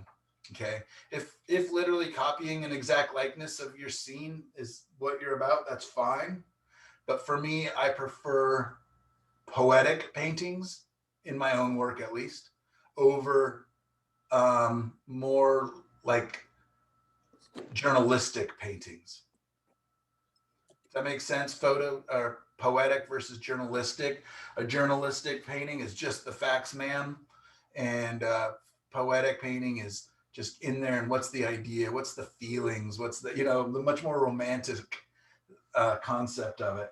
So here's a kind of a couple of ideas of visual concepts that I've used in the past. Okay. And again, this would be like, what is this painting about? It's about interesting shapes, right? I kind of said that it's about interesting lights versus dark shapes. It's about great color. A painting can be about great color. You know, that could be the sunset. That could be, you know, the beautiful red birches against the blue sky, or yellow birches, or whatever. So it can be about great color. It could be about unusual texture, right? I paint like close-ups of logs and rocks or ferns. They're just about interesting textures. It could be about sharp contrast. I love doing paintings that are kind of about silhouetted trees. Here, grab one. All right, so here's an example of a painting that is about color, right? It's a really weird, glowy sky. Yes. Here's a painting that is about contrast of shapes, lights and darks with some strong motion, right? Those interesting trees and that really strong contrast between the lights and the darks. And the painting is going to be dictated by that. Here's one that's about texture and just brushwork. And, you know, again, color as well, but not in the kind of strong, crazy way that we might think about it. All right, so where was I? Sharp contrast, or often for me, quiet simplicity. A lot of my paintings are simply about just quiet, you know, especially if you ignore the grasses in the foreground, right? I was really interested, and this one's painted plein air, of just how the light was kind of passing through back there. I didn't finish the bottom, so ignore it. But this is what I was curious about. This is what I wanted to try to capture while I was out there painting with some friends. This is the view from up on top of the hill behind my house. There's that little park up there, and I paint up there a lot because I can simply get away. You know, it's a 10 minute drive. Here's another one from that same evening. This is before the light became so pink. And so you can see those red trees that were in the other one, and I took out this line of trees. But anyways, it's just about colors. You know, that was just about me trying to capture colors using a different color palette. Okay, so quiet simplicity, fascinating complexity. There's times where that could be what it's about, like ripples in water. You know, if you just do like these almost abstracted paintings or whatever else. Atmosphere, often my paintings are about atmosphere, the fog and the clouds. Mood, that's what I talked about like the poetic paintings. This painting is not done, but it's definitely in progress. This is one I've got on the wall kind of waiting. And this one's just about mood. It's about these interesting trees and these really strong clouds kind of coming up behind the hill. But I really like the shapes of the trees. So it kind of, I just played up the silhouette. And I want it to be a moody painting, but it's, you know, when it's dry. Morning or evening light. Could be about that. Could be about weather effects. Could be about backlighting. You know, where the sun is behind this object. That's something I use all the time in my paintings, right? If you've seen much of mine, I love backlighting. Horizontal movement or vertical counter move, or I'm sorry, horizontal movement with vertical counter movement. So we could say like these really strong horizontals with these verticals that intersect. A good friend of mine, Don Bishop, he paints this L shape oftentimes, or it's called a steel yard. Where it's really about these uprights and these horizontal lines intersecting. And he really plays with that as a construct. Light shapes suspended amid darks. Light shapes moving against dark shapes. Light shapes separating dark shape with from mid-value shape. That one's a little weirder. But yeah, I'm just kind of looking at different notes I wrote down. Eruption of fragmented shapes and colors. Typically, I like my darks to all stay together and my lights to kind of stay together, sometimes having them really fragmented and broken, like we do in here in these trees, can be really quite interesting. All right, so that's just some ideas. And it could be whatever you want, but just writing that down and keeping to it. All right, so hopefully that gray paint is dry.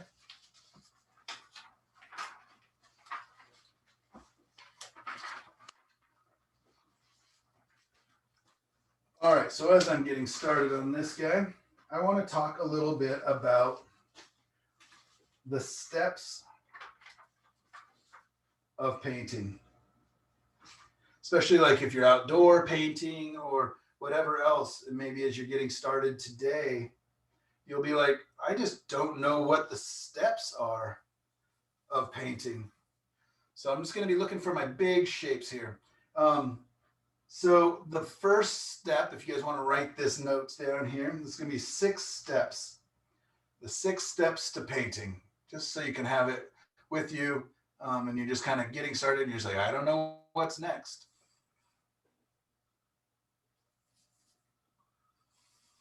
So I'm thinking shapes as I get this going.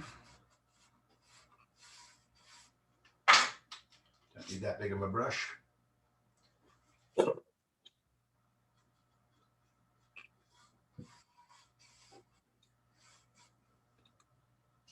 Okay, so the first step, who knows what the first step is? We've been talking about it all day. Design. Design. Yeah, kind of. It's actually before design. Horizontal line. Oh, well, that's a great, yeah, that actually, my horizon line is almost always my first line. Main concept. Yay. Find a scene that moves me. All right, find something that's interesting and figure out why is it interesting. Great. All right, so find a main concept. I like to put, find a scene that moves me. All right, part 2.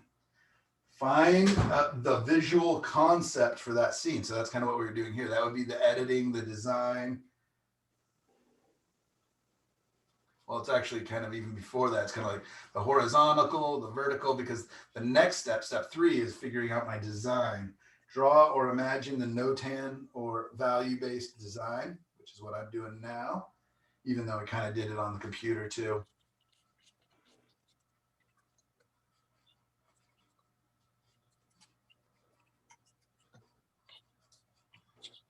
You see how sketchy that is, but it's so great with these acrylics because I can just, I'm going to come back in and carve out shapes here just a little bit, make it a little more interesting, hopefully.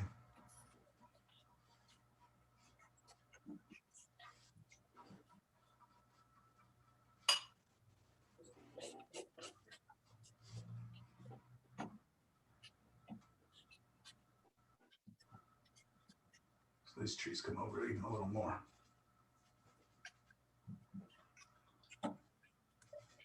So I'm just giving my big shapes. All right, so where was I? Draw or imagine a notan design, okay? Paint or imagine a limited value study. All right, so that's kind of what I'm doing now. So you can imagine it like after you've done it a couple times, but for now, as we begin, we're gonna paint our limited value value study.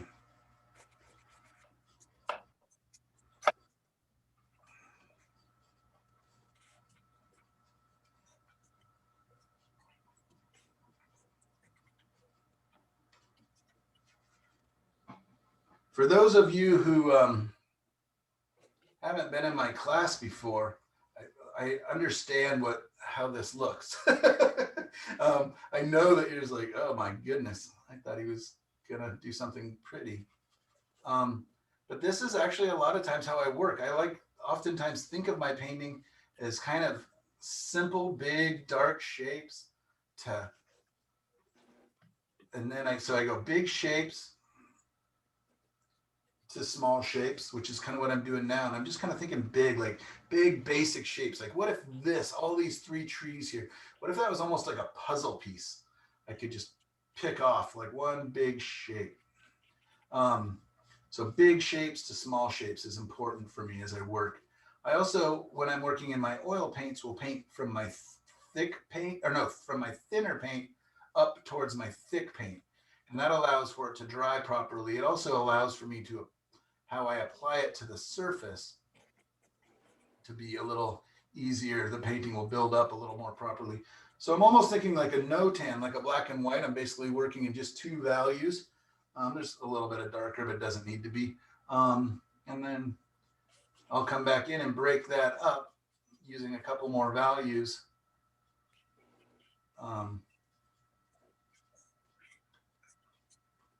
And then I'll come back in and carve out some details. And I will hopefully have a decent little start to a painting. And the good news is, even if I don't, it's acrylics, I can paint right over it. The truth is, if it's with oils, which I'll do next, and I mess up, I can just wipe it off and start again. All right, so there you can kind of see, I'm gonna have to move this area. Maybe I can do it with paper towel. But normally with acrylics, they dry again so fast, I'm just gonna come in. What happened is this opening that's here that I kind of like, I moved it a little even closer to the edge. So I'm gonna wanna kind of get back. I just took a wet paper towel. And I can get some of that away. That'll speed up a little bit of working process here. Didn't tighten that very well. Okay. Make sure my reflections are lining up, which is kind of hard because the camera is actually where I would be standing. So I'm painting way off to the right, which is always the case when I teach. I can't just stand right in front of my surface because I'll block it from everybody, which again is the same even when I'm teaching live. All right. Sorry. Okay, so back to that step 4, paint or imagine a limited value study.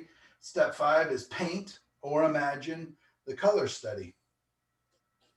Okay, so getting your colors in, kind of seeing how they work.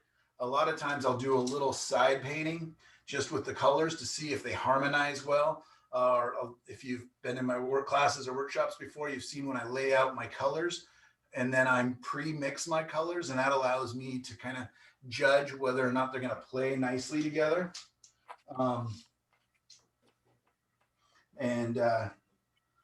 So there's how I do that. And then, yeah, step 6 is paint the final painting. And then let's talk about that for a second. How I approach my final paintings, because I paint in oils,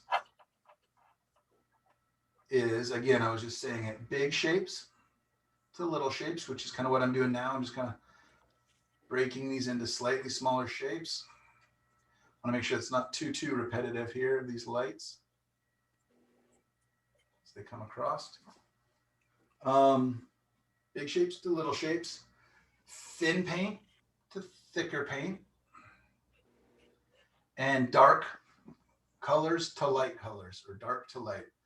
So oftentimes what that inversely means is that in oils, a lot of times my darks are my thinnest paint, which does some interesting things. It actually makes the paint a little more matte, meaning not as shiny.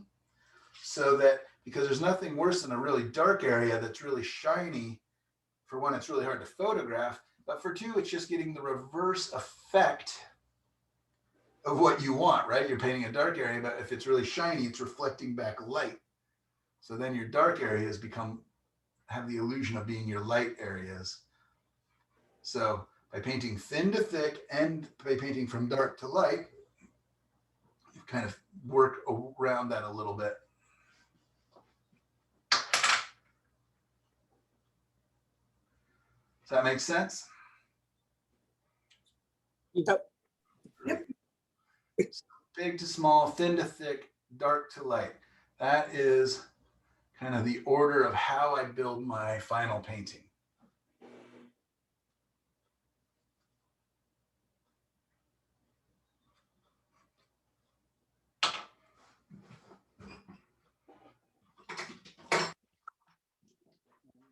I'm just kind of slowly building this guy up.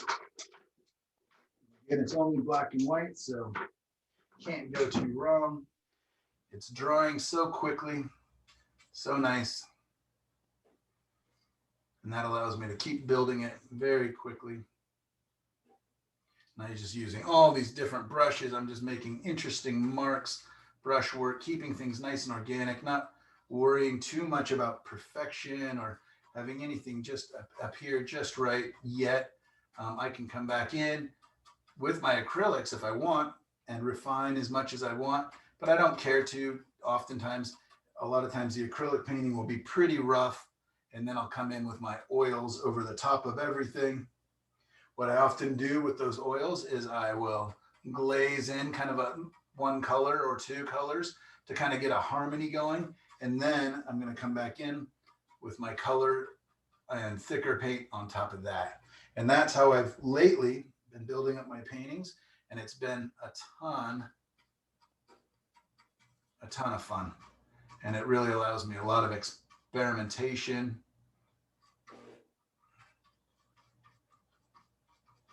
And going back and forth with these acrylics.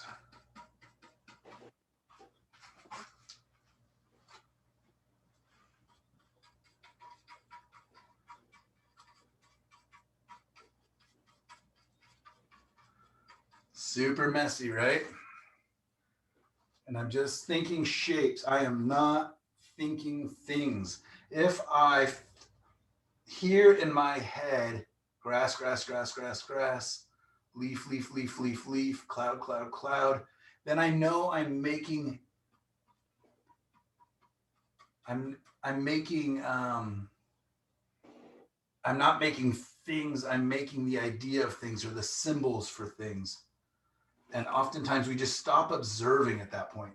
I'm just thinking lights, darks, and different shapes. And I'm just kind of mimicking these shapes.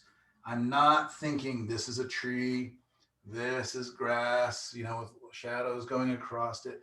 I'm not thinking any of those things. I'm just thinking this shape, this dark shape leads into this lighter shape, leads into, you know, relates to this shape. Like this shape, I broke it up too much. This big dark shape over here, which, you know, is a tree, but I just don't want to be saying tree, tree, tree because it's dangerous, right? If you're one of those people that goes in and paints and, you know, a tree and you're like, well, this tree has 1,000 leaves, leaf, leaf, leaf, leaf, leaf, leaf, leaf, leaf, leaf. You're using what I would consider a stamp tool all of a sudden. You've turned your brush from a mark making tool into a various mark making tool into a stamp tool. And unless that's your real goal, it can get you in a lot of hurt, and we stop thinking. We stop observing. So just be aware of that. We do not paint things. We paint, anybody? We don't paint things. Shapes. Shapes. What else? Value.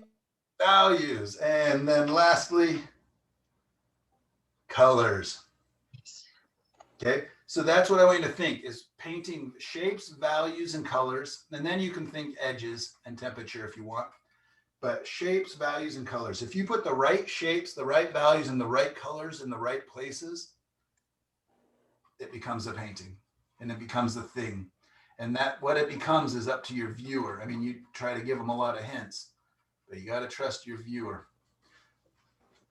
All right, still nice and messy and organic, but I'm kind of liking where it's going. Let me clean a brush. Maybe I don't need to.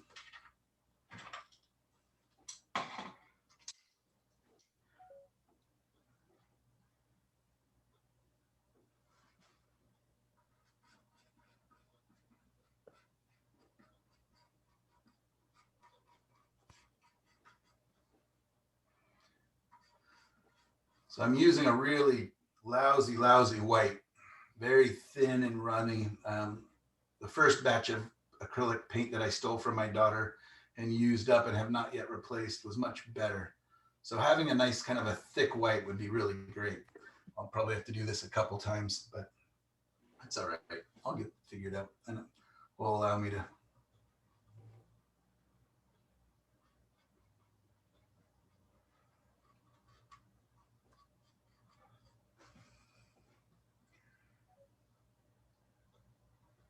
And normally, without a live audience, without a live studio audience, I would have designed this tree, because remember, this tree kind of became one of my focal points, and I haven't. I've just kind of thought, oh, I'll just make it interesting on the fly, which is always dangerous.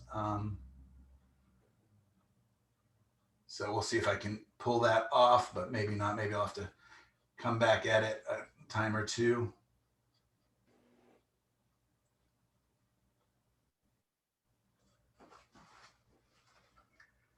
Is that showing up okay? Yeah, I think it is. Basically, I'm just covering the whole sky with white, because I want to bring in some transparent colors, and they'll look much more glowy over the white gesso than they would over the gray gesso. Doesn't mean that if I, was really wanting to work this out, I could definitely figure out gradations in the sky, but I found that to keep it simple, I usually just make my skies and my reflections, bright reflections in the water, really light. And that kind of just helps keep things simplified.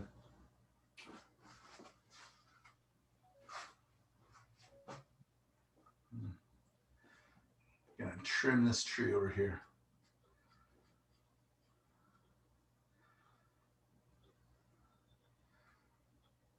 I still don't know what to do with that guy, so I'll have to keep thinking about it. But in the meanwhile, I'll keep painting. I let this guy get a little close to the edge there, didn't I? And you can make it as, perfect to the reference as you want. I could, come in and definitely draw all these shapes out much better. I could take my time. I could be using littler brushes. I could have, done a pre-drawing a little bit. But a lot of times I kind of like the organic nature of how things kind of start to appear with these big brushes and kind of messy edges. And I will often just do it kind of like this with my first sketch on there. Because again, this is all for me. This is all going to get covered with the oil paint.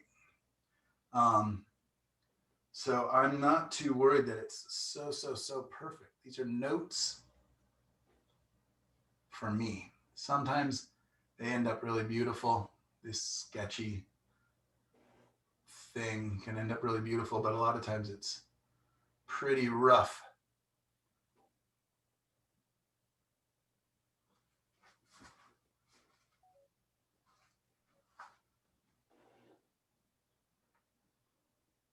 And I'm kind of editing. You see, like I took out the hill back here, trying to figure out kind of almost reversing it. I almost put it over on this side, and I'll probably just make those trees way back in the distance.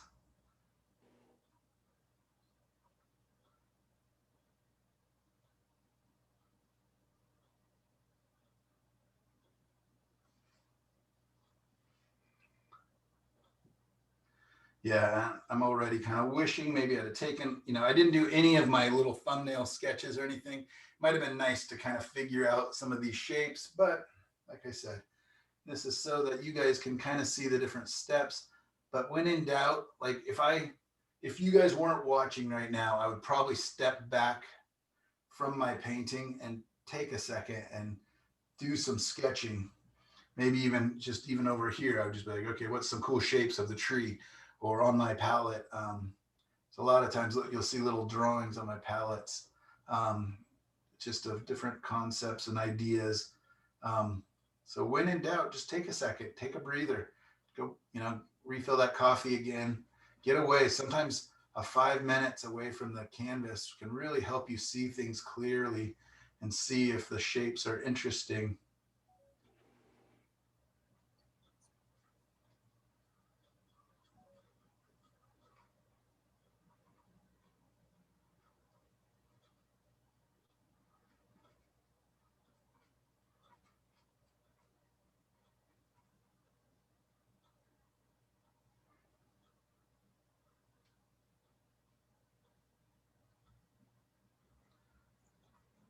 The other thing I'm kind of enjoying about painting with acrylic first is that I get all these interesting textures in the paint.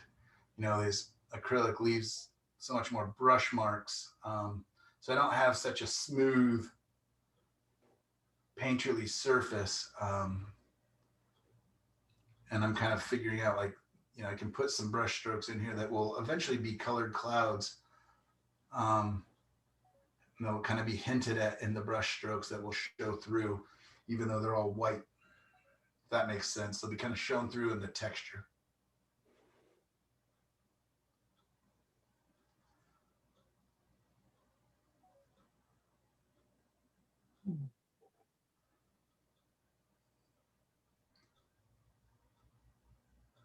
All right, 11 o'clock almost, so it should be good. We should be able to get this one and one done with the oil paints. All right, so now get a smaller brush here. I'm gonna bring in some of the highlights on those grasses a little bit brighter. And the light hitting those grasses even lighter.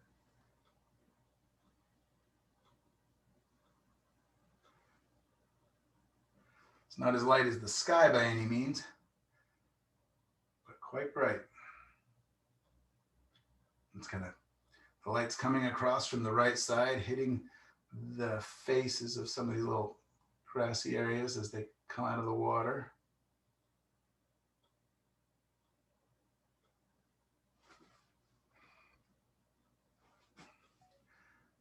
Almost feels a little too bright, but we'll see.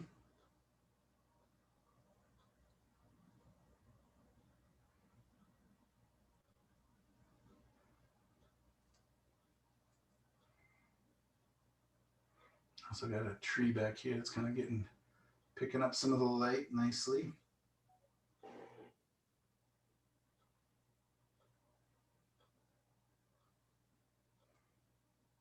And he's got his nice trunk lit up.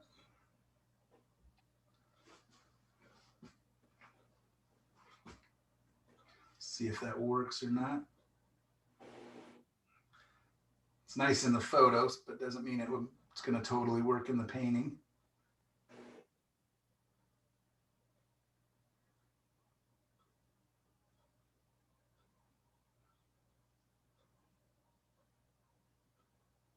A couple of sky holes. I don't want to overdo it on the sky holes.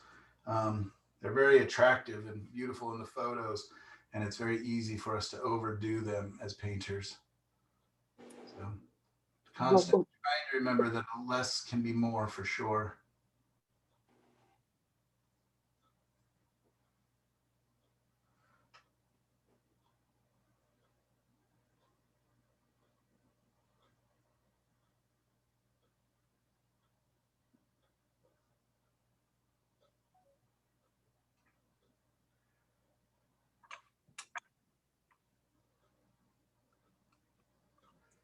All right.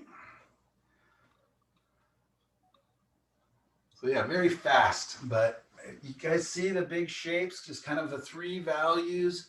Let's see what happens if I flip up the light there. So that's without my overhead light, which makes my studio kind of dark, but you can kind of see some of the grays a little better in there.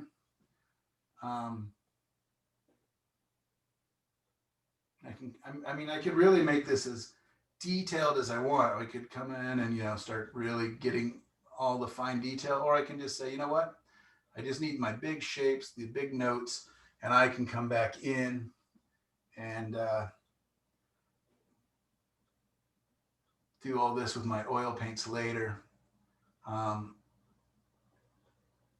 so that's kind of up to you, is how refined do you need this or want it? What happens when I overly refine it, as you can imagine, as you begin to fall in love with it, and there's times where it's like, oh man, I just don't even want to color into it. I don't want to mess it up. So it's a fine line between painting, you know, spending so much time that you kind of fall in love with the thing versus just getting enough so that you can move forward in an educated manner, so that you've, you know, made the right choices. You've got kind of the next things worked out, and off you go.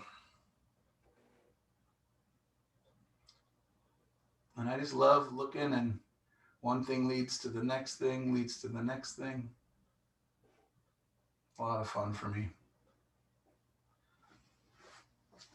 You can see how I could just keep working on this for hours versus just going, okay, that's enough, Mike. Give it a break, sir.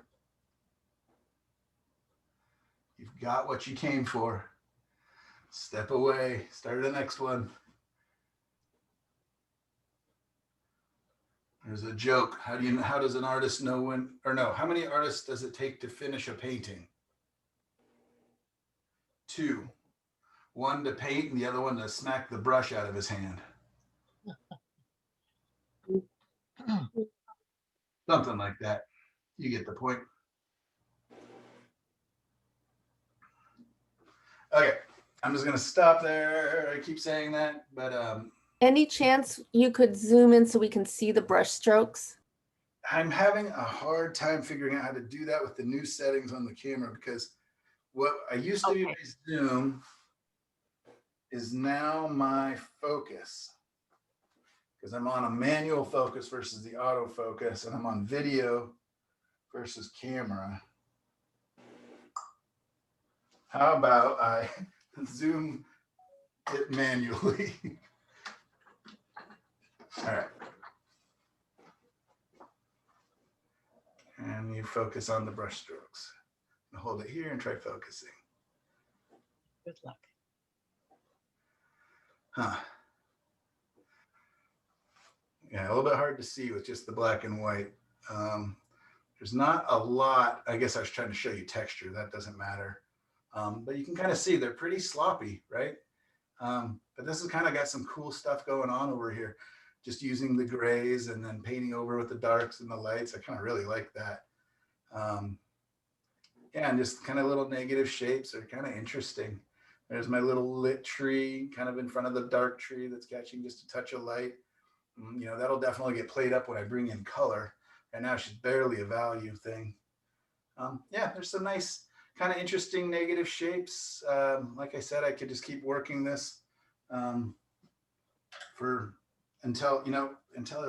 I want to. So I'm going to totally let you guys decide when you think you're done, like what's enough, how much information you want. So if you want to paint a beautiful kind of finished black and white painting, that's fine. If you want to paint something that you're definitely planning on painting over with color, that's fine as well. It's going to be up to you. Sometimes it's really nice to do the different stages and kind of have them as notes to keep. Other times I just kind of keep moving forward, keep painting, meaning I will cover them up.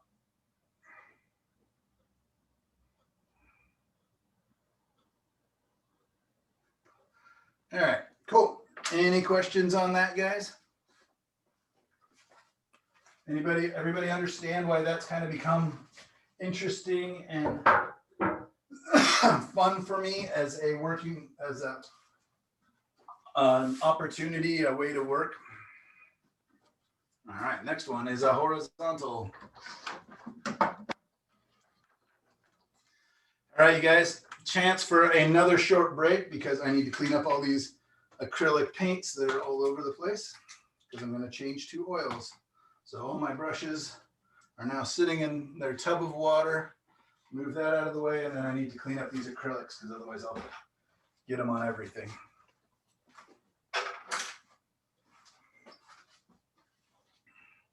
I'm just going to take my glass scraper and pull that out.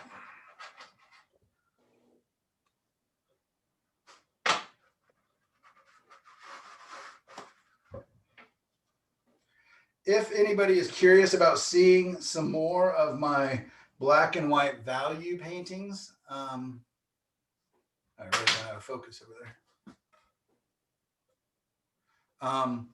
Let me know, or you can go to my Facebook business page, which is just, I believe, Michael Orwick Arts on Facebook.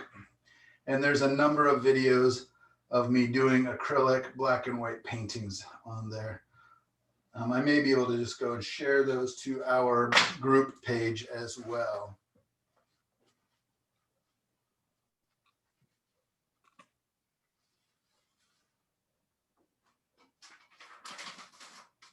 Next reference. Man, we are covering and doing so much today, you guys. So for those of you who are new with me, I apologize. I cover always too much, go over a lot of stuff, but don't worry. This is kind of an introduction to it. We will be repeating a lot of this and learning and going into depth on a lot of this as we continue. Michael, can you post a picture of the black and white acrylic painting you just did on the Facebook page? Yeah, that's not a problem at all. And what I usually will do is take some photos and I'll post them, yeah, definitely after class, as what they often get posted with the video link.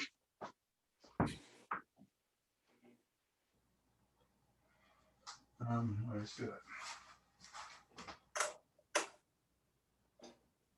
But yeah, it's big and messy.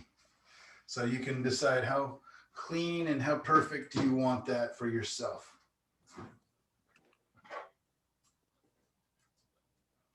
All right, so I'm gonna squeeze out some earth red. Oh, maybe this tube's done. This tube is done.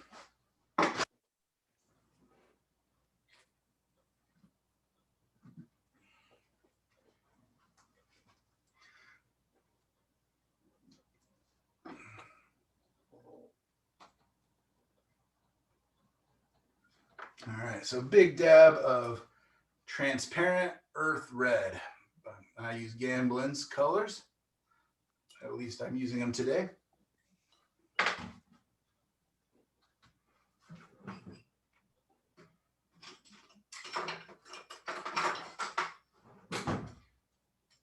And a dab of French ultramarine, or just ultramarine blue.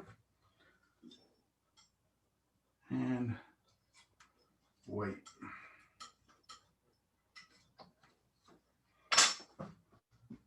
I'm not going to use any medium or anything else with this. What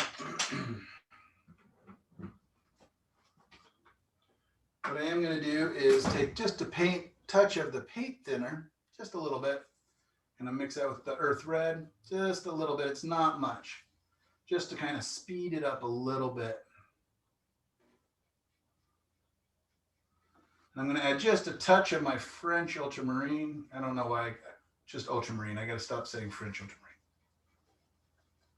And I'm going to mix those. And now what I'm going to do is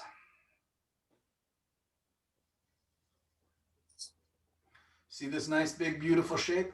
I'm going to kind of draw it in with my big brush. And then I'm also going to come back in a somewhat subtractive style and clean up the edges with my paper towel.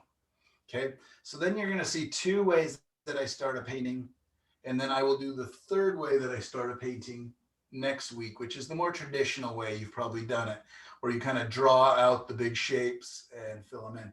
But what works really well for my brain a lot of the times is shapes and values, very little to do with things. So my first line.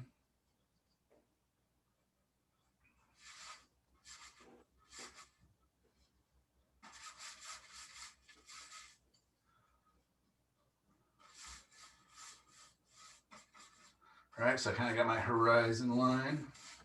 I'm looking at the big dark shape.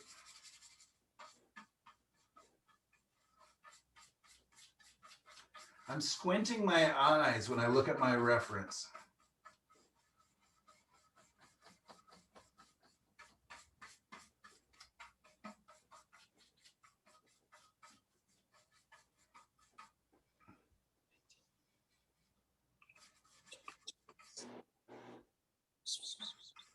Beautiful, right?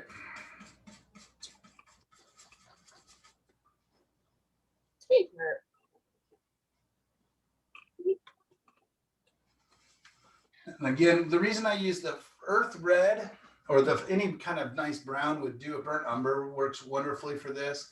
It's just not as transparent. I like that transparent earth red because of its transparency. But when you mix it with the French ultramarine, it almost makes black. But the cool thing about this dark color, which is what I want, is that it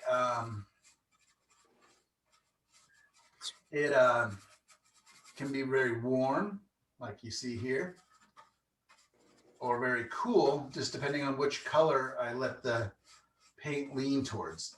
Is it leaning towards the French ultramarine? I mean, ultramarine, gosh, or the earth red, transparent earth red. Michael, could you use the alizarin red instead? Sure. Yeah, I would imagine so. Alizarin's quite is fairly transparent. Yeah, I mean, the burnt umbers work, but they're, again, not as transparent as this one. I've seen also, instead of the French ultramarine, people use phthalo green mixed with brown, makes some really interesting, beautiful colors. Isn't that cool looking already? Oh, I love that. I just love that warm coming off the cool. Just makes me so happy. It's such a nothing, but I love it. So again, I'm just going to give you guys tools. I'm not going to suggest that one of these ways is better than the other or that anything else. It's just the 3 different ways that I enjoy starting my paintings. And again, I'm just going to show you 2 of them today. And they're just fun for me. They're interesting. For me, painting really kind of needs to be fun. If I'm not having fun, you know, I'm working hard to make this my job. I may as well work hard to make it a fun job. And for me, I love the constant delight of discovery. And so for me, that means experimenting. But I want to experiment within reason. I want to have a framework that I'm experimenting within so that I can understand what's happening when things work out or when they fail. I can go back and comprehend what happened. All right, so there we go. I've got my big, crazy, almost scary dark shapes, right? I am gonna. Michael, did you say you're using Gamblin paints? I am, but it really is, yeah, I mean, I All love. right, that's all right. I just wanted, I thought that's what you said. I wasn't sure, so. Yeah, Gamblin. They're a local Portland brand and they're one of the best in the world. So we're lucky and they support OSA from time to time with different things. And so, yeah, it's a great company. You know, if you're just starting out painting and trying to figure out what brands, you can't go wrong with Gamblin. But almost all paint brands are pretty good. So the tools I'm going to be using, hopefully everybody has some Q-tips in their bathroom or wherever. I just buy them from Costco. I've got a number of different kinds here. I've even had students who bring me back especially weird ones from Japan and stuff when they go. Just everybody knows I like Q-tips. I have probably about 10 different types now, but for the most part, it's just the Costco ones. The other kind I really like are actually the dollar store ones. I like to joke that there's something you should never put in your ear. The ones from the dollar store, they're like rock hard, but they last a long time. They keep their shape, whereas the ones from Costco are really soft and don't hold up as long, but they're more absorbent, so they'll pick up more paint. So anyways, you learn what the different Q-tips do. And I'm just using my paper towel for now. Might have to actually add a little paint. I'm gonna add a little paint thinner onto the top because this has got too dark up here already. So little paper towel or a little paint thinner on my paper towel. And I'm just looking for the big shapes.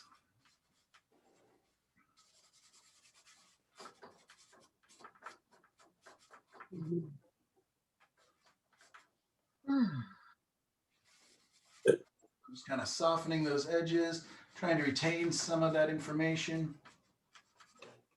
Kind of looking at my reference from time to time. seeing what's interesting and what's nice in there. What are the big shapes that I liked in there?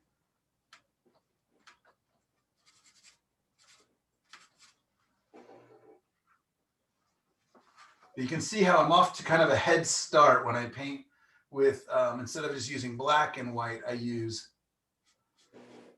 a brown and a red to make my darks. And there's sometimes too, I'll even throw Indian yellow into the mix, which does some interesting things. So right now I'm working into a very dark surface, very kind of moody. Let's get our band of light coming across here.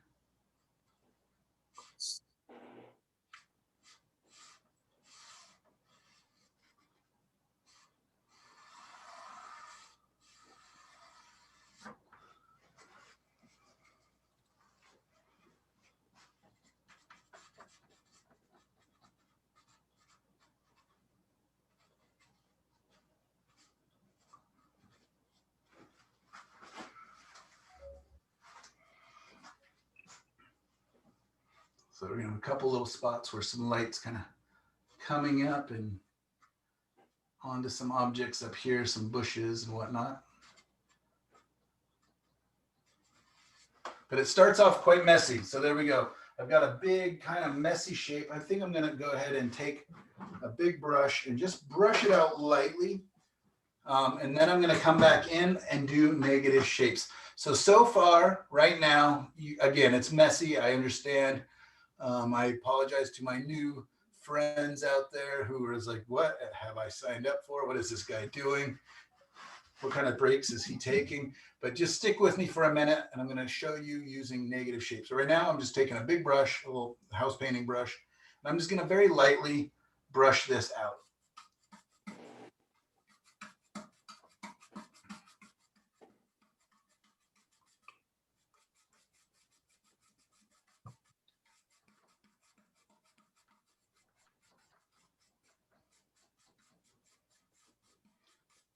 I like to think of this way of painting as almost like working on a whiteboard, like in a school setting, where you can just quickly wipe on, wipe off, everything, nothing's committal. Everything's very liquid. I compare it to like sculpting with soft clay, because I can just move things around very quickly. Okay, that makes sense a little bit there. Now what I'm going to do is bring back my wet paper towel again, and I'm going to look to my big light shapes, which is my sky. I want to make sure it's not too drippy. I didn't add too much paint thinner.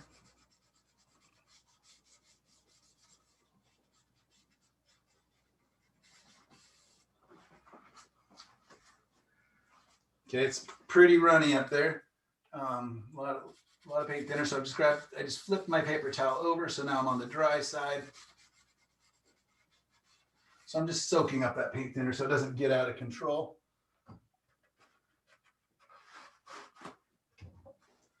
And again, I'm just a big shapes to small shapes, even though right now it's not dark to light, I guess it kind of is. I'm just trying to kind of figure out my big shapes because my little shapes will show up. I just need to figure out the big stuff. And then I begin to triangulate from there.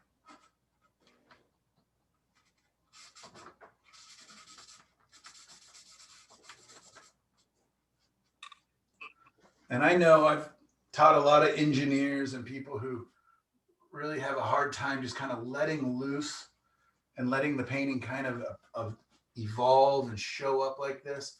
So this way, again, is not for everybody. I urge you to experiment with it, to try it, because you may just find it delightful and so much fun like I do. But you may also go like, yeah, no, thanks for the suggestion, Mike. I never want to do that again. But at least you'll have another tool at your disposal.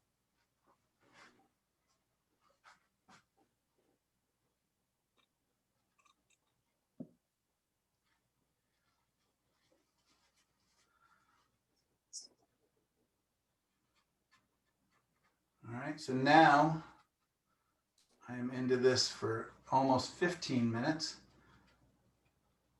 And you can see how much I've covered and how much decision making has kind of already partly been made.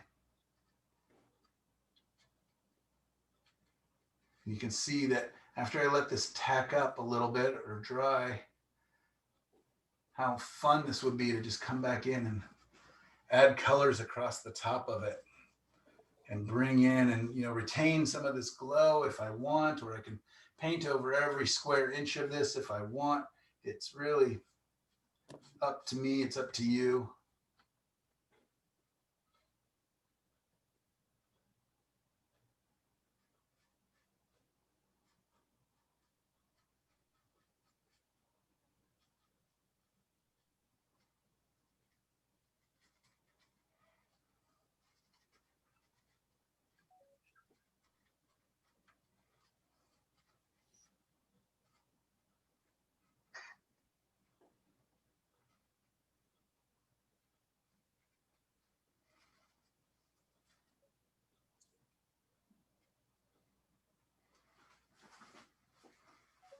So I'm just kind of slowly lifting off more paint. But it's not a one-way track. If I want to, I could simply just grab my brush that has some paint on it and come back in. Like I said, it's like a whiteboard. I can change everything very quickly. If things get really out of hand, just grab a little paint thinner and wipe the whole thing down. You can get 90% of this paint right back off and start again. And the only thing that will have happened is you'll have ended up, a little smudge up here, you'll have ended up with a nice toned working surface. That's the worst that can happen.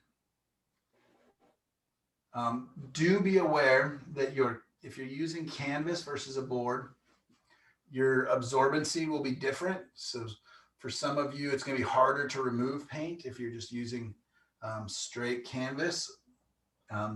So just be aware that it depends. Some gessos are thirstier, meaning they absorb the paint, the oil in the paint, thusly kind of sucking it up a little bit quicker.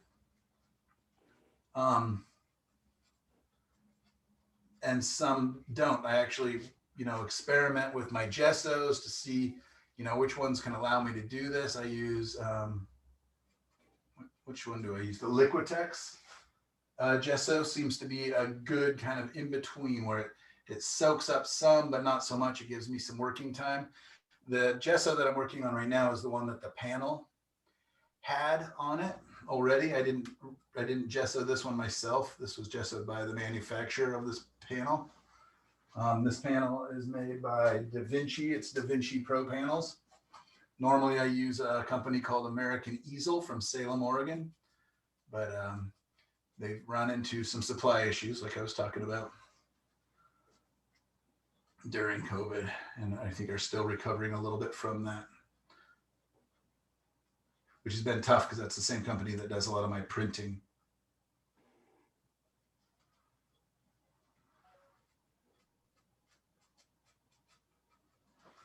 Okay, I am kind of liking where it's going. Any thoughts or ideas? I guess I should tell you the history of this. I know a number of you have heard this before, apologize, but I had already gone pro. I was a very young professional painter at this stage of this story. I don't remember exactly how old, but and I was lucky enough to have been befriended by a couple artists that I really look up to, and they would take me out painting with them, and became good enough friends to the point where they could be honest with me. And a gentleman named Don Bishop, who I brought up a little while ago about his design concepts, kind of leaned over to me one day when we were out plein air painting and told me, you know what, you need to work on your design more. Like I was just rushing, getting to the color, I was getting to the fun part. He's like, you need to work on your design. So I asked him kind of what that meant, and he challenged me to do 2 to 3 value paintings every day that summer while out painting and give up color basically for a summer, which is tough because when you're outside painting, colors are so important. But I did, I took him up on it, and every day I would do little 8 by 10. So this is a 9 by 12, so a little smaller than this. And I would do, starting with black and white paint, oils. I did 2 to 3, 4, sometimes 5, because sometimes they only take, 15, 20 minutes. And I would do these little designs. I would just go out and look into the fields and the trees and everything else. And I just did design. And by the end of the summer, of course, I had about 60, 70, 90 of these little paintings. And, so anyways, I got kind of bored of the black and whites, but I definitely could tell something was happening and that I was learning and that I was having a good time. But then I decided that I wanted a little bit of color. So I mixed the earth red into the black to kind of warm up the black, and then changed the black to the blue, and found I could make my black with the French or the ultramarine blue and the brown could make a beautiful black, but I could get it to go towards warm or towards cool. I haven't even used any white paint yet. So that's all just subtracting those colors. And isn't it interesting? It looks like it's yellow by and the red. But anyways, by using just those 3 colors, I had a lot of fun, and it started to learn about temperature shifts. So the warm versus cool side and how important that was. I learned so much about big shapes. I learned about design. I learned about lights and darks. I learned about some edge quality. And what was interesting and a totally unexpected thing was that winter, the Oregon winters can be long, dreary, and gray. I had this stack of panels. And I just started going through them, and I didn't have my photo references. Wasn't really taking many photo references, or if I was taking them in black and white. So I just started coloring them, but I started just using colors out of my imagination or from references. I was really into rugs and pottery for some reason back then. So a lot of my references that I would tear out would be like rug advertising. I really like Persian rugs. I love like the really rich reds and rich greens and stuff that are in those. And then in the pottery, I really was drawn towards the earthy greens and different things. So anyways, I'd use those as my references because I'd find, colors that really went together in these pottery or in the rugs. And then I would just superimpose those colors over my value studies. And the craziest thing, I really came to realize that I could go crazy with my colors. Like I could, reality be damned, as long as I had a good values or good design and good values established, colors could become wild, in my opinion, or just, they were really harmonious and beautiful colors, but they weren't true to life colors. And people loved them. And I had so much fun, and I learned so much from that process about so many different things that, I wouldn't trade. I think that's one of the most important years of my painting discovery that I ever had. And so that's kind of the history of how I started doing it. Because again, in the value studies, in the beginning, I was drawing them out, with a small brush like we all do. I would draw this tree shape and then draw my trunks. And then I kind of went, wait, this is taking so long. What if I just covered the whole thing and just removed the parts that weren't trees and trunks? That's easier. And then if I want like a little trunk in there, I want some detail, I can then bring my little brush in and I can add those details right back in there and have a good time. I don't know, hard to see, I know, but I'm just going to add a bunch of little spindly tree trunks in here. There, you can kind of see that one.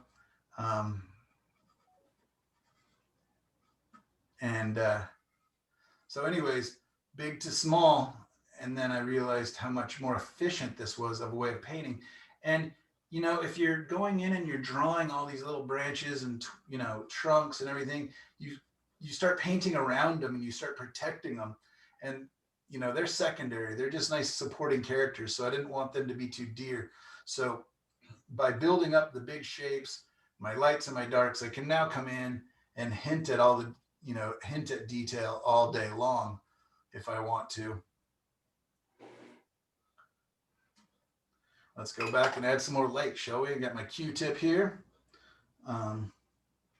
So I know it's a little bit hard to see. Camera's about as close as I can be, and I think that's about as focused. Could be a Try to little better. focus a little better. There. All right. So hopefully you can see this.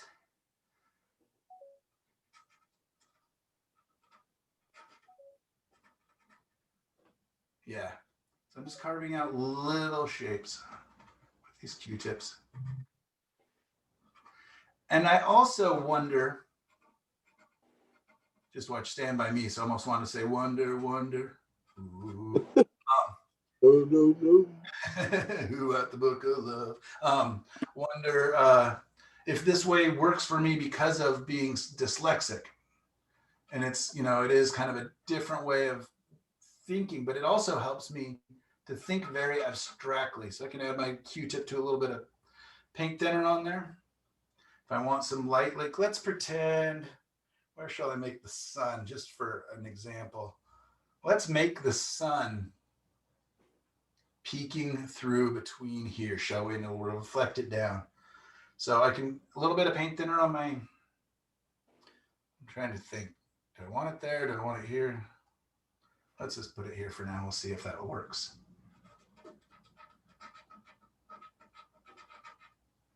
Whew. Woo-hoo. Right. Look how light and bright that is.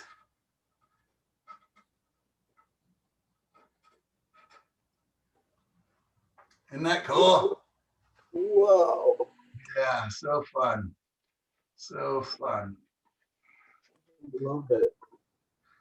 And let's bring, Aaron, you might want to mute yourself because you take over the. it keeps popping over. I like the responses though. I want to hear them, but yeah, that way we don't lose the video. All right, so keeping that nice and bright, I can add some of that reflection down here.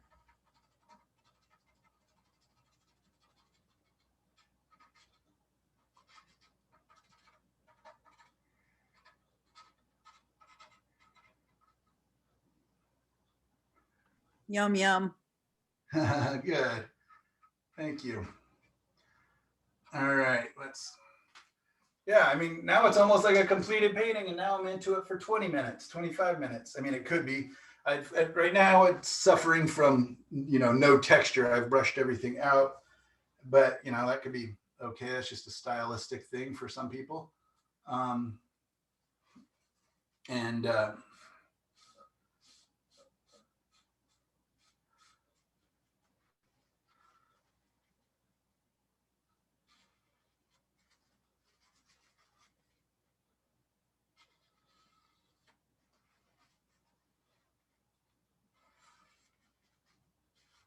make it look like a little reflection down in there.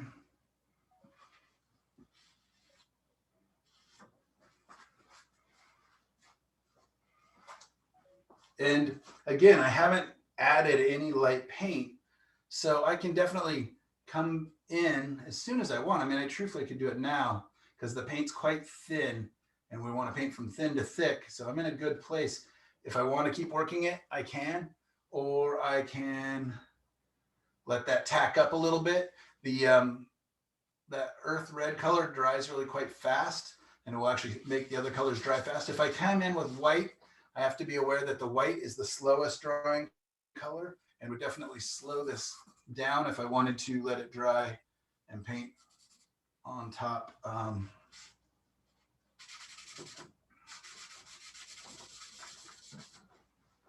So yeah, that's a little tonalist painting, which is some of my favorites. I'd be curious what you guys would think if anybody would be interested. I'd love to teach a whole like 4 or 6 week class just on tonalism.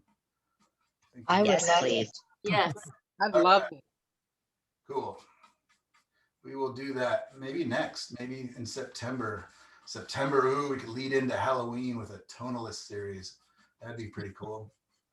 Michael, if you're going to do it, get it quick because the preparation right now for the brochure going out to everybody is happening. For fall already? For full. Mhm. Okay. Cool. All right. There we go. Yeah, boy, that's pretty in the monitor. Wish it looked that pretty in real life. Let's just pretend it does. Ha, yeah, it looks great in there. It's a little yellower on the monitor than it is in real life, but that's like, man, that's giving me ideas. So you see the grass is very smushy, the kind of greeny area. It's funny that it ended up green. It's funny that yellows ended up and greens ended up, even though we didn't have those colors, right? We just used red, well, brown, blue, and that's it. Our eye and Brown evidently did you camera. use? Go ahead. What, can you review the colors real quick?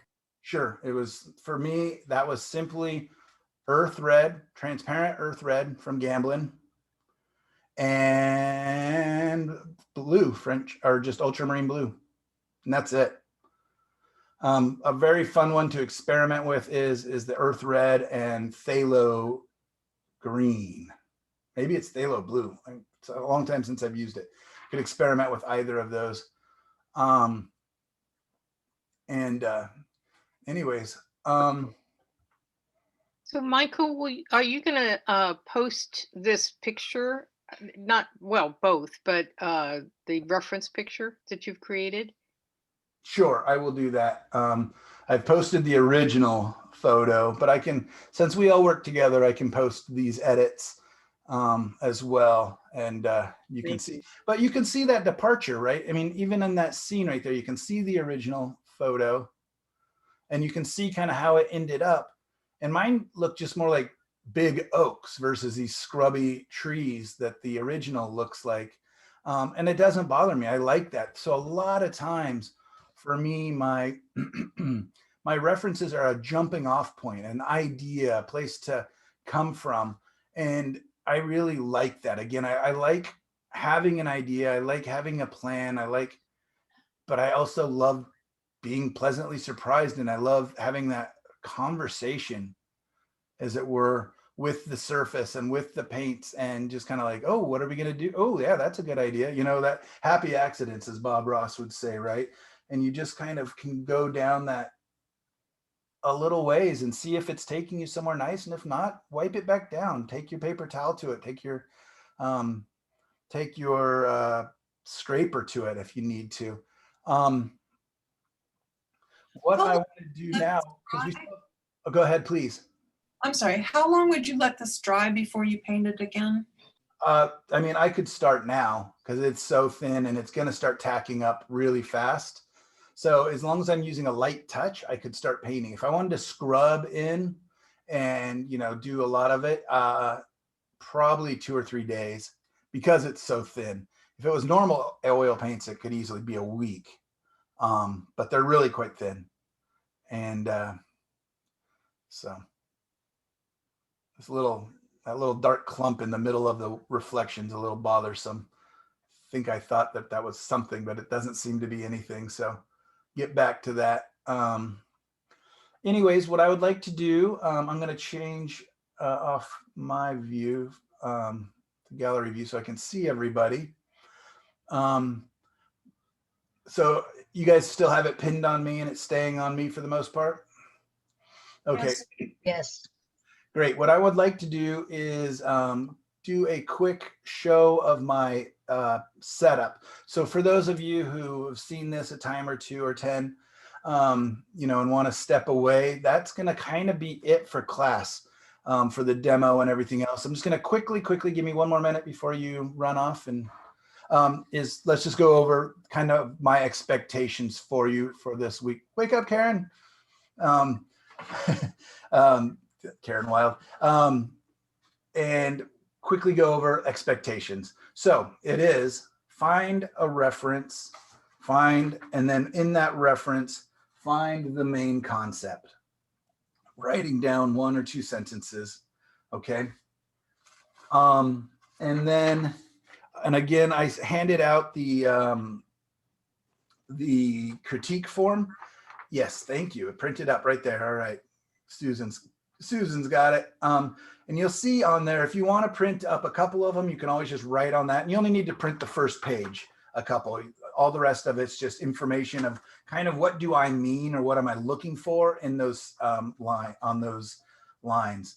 Otherwise, you can just write it anywhere. You can just use it as a reference. You could write it on the side on thin lined paper or on the back of your painting. I think I told you guys that I used to have a student who would write all this on the backs of her paintings on her final critique, or she would cut it out and tape them, which I always thought was really weird. I always thought, what if she accidentally sold that painting with her own critique on the back of it?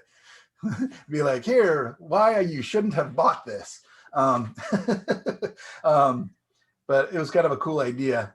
And so anyways, how I use that sheet, Susan, can you hold it up one more time? Yeah, so a number of you have got it printed up. Thank you, Lisa. How I use that is I go over it in the beginning, answer as much of it as I can before I even really hit pen or brush to canvas. And then I will try to remember to go over it towards about 2/3 through the painting. Because a lot of times when we finish a painting, you know, if you guys have ever been part of critique groups and everything, and we go and we show them our painting and then they get all the critique, and a lot of times it's really good ideas. You're like, well, too bad I'm done. You know, mentally this painting is done, even though those are wonderful ideas. And so I like to critique myself at the 2/3 point done, because then I can still go back and do the tweaks that are needed. And then I will go back through with the final critique, you know, hopefully with the wherewithal that I can fix any glaring things that are there. But if not, at least what I'm doing is I'm learning from that painting. The one thing I want you to remember, my mom only calls once a week, and it seems to be during class each week. So sorry, where's my phone? Know where it is. It's hidden under piles of stuff over there. So let's listen to the beginning of, what is that? Paint Back in Black by Rolling Stones, as done by piano. Probably call me right back now. Anyways, what was I saying? Oh, as going through and doing it at the end.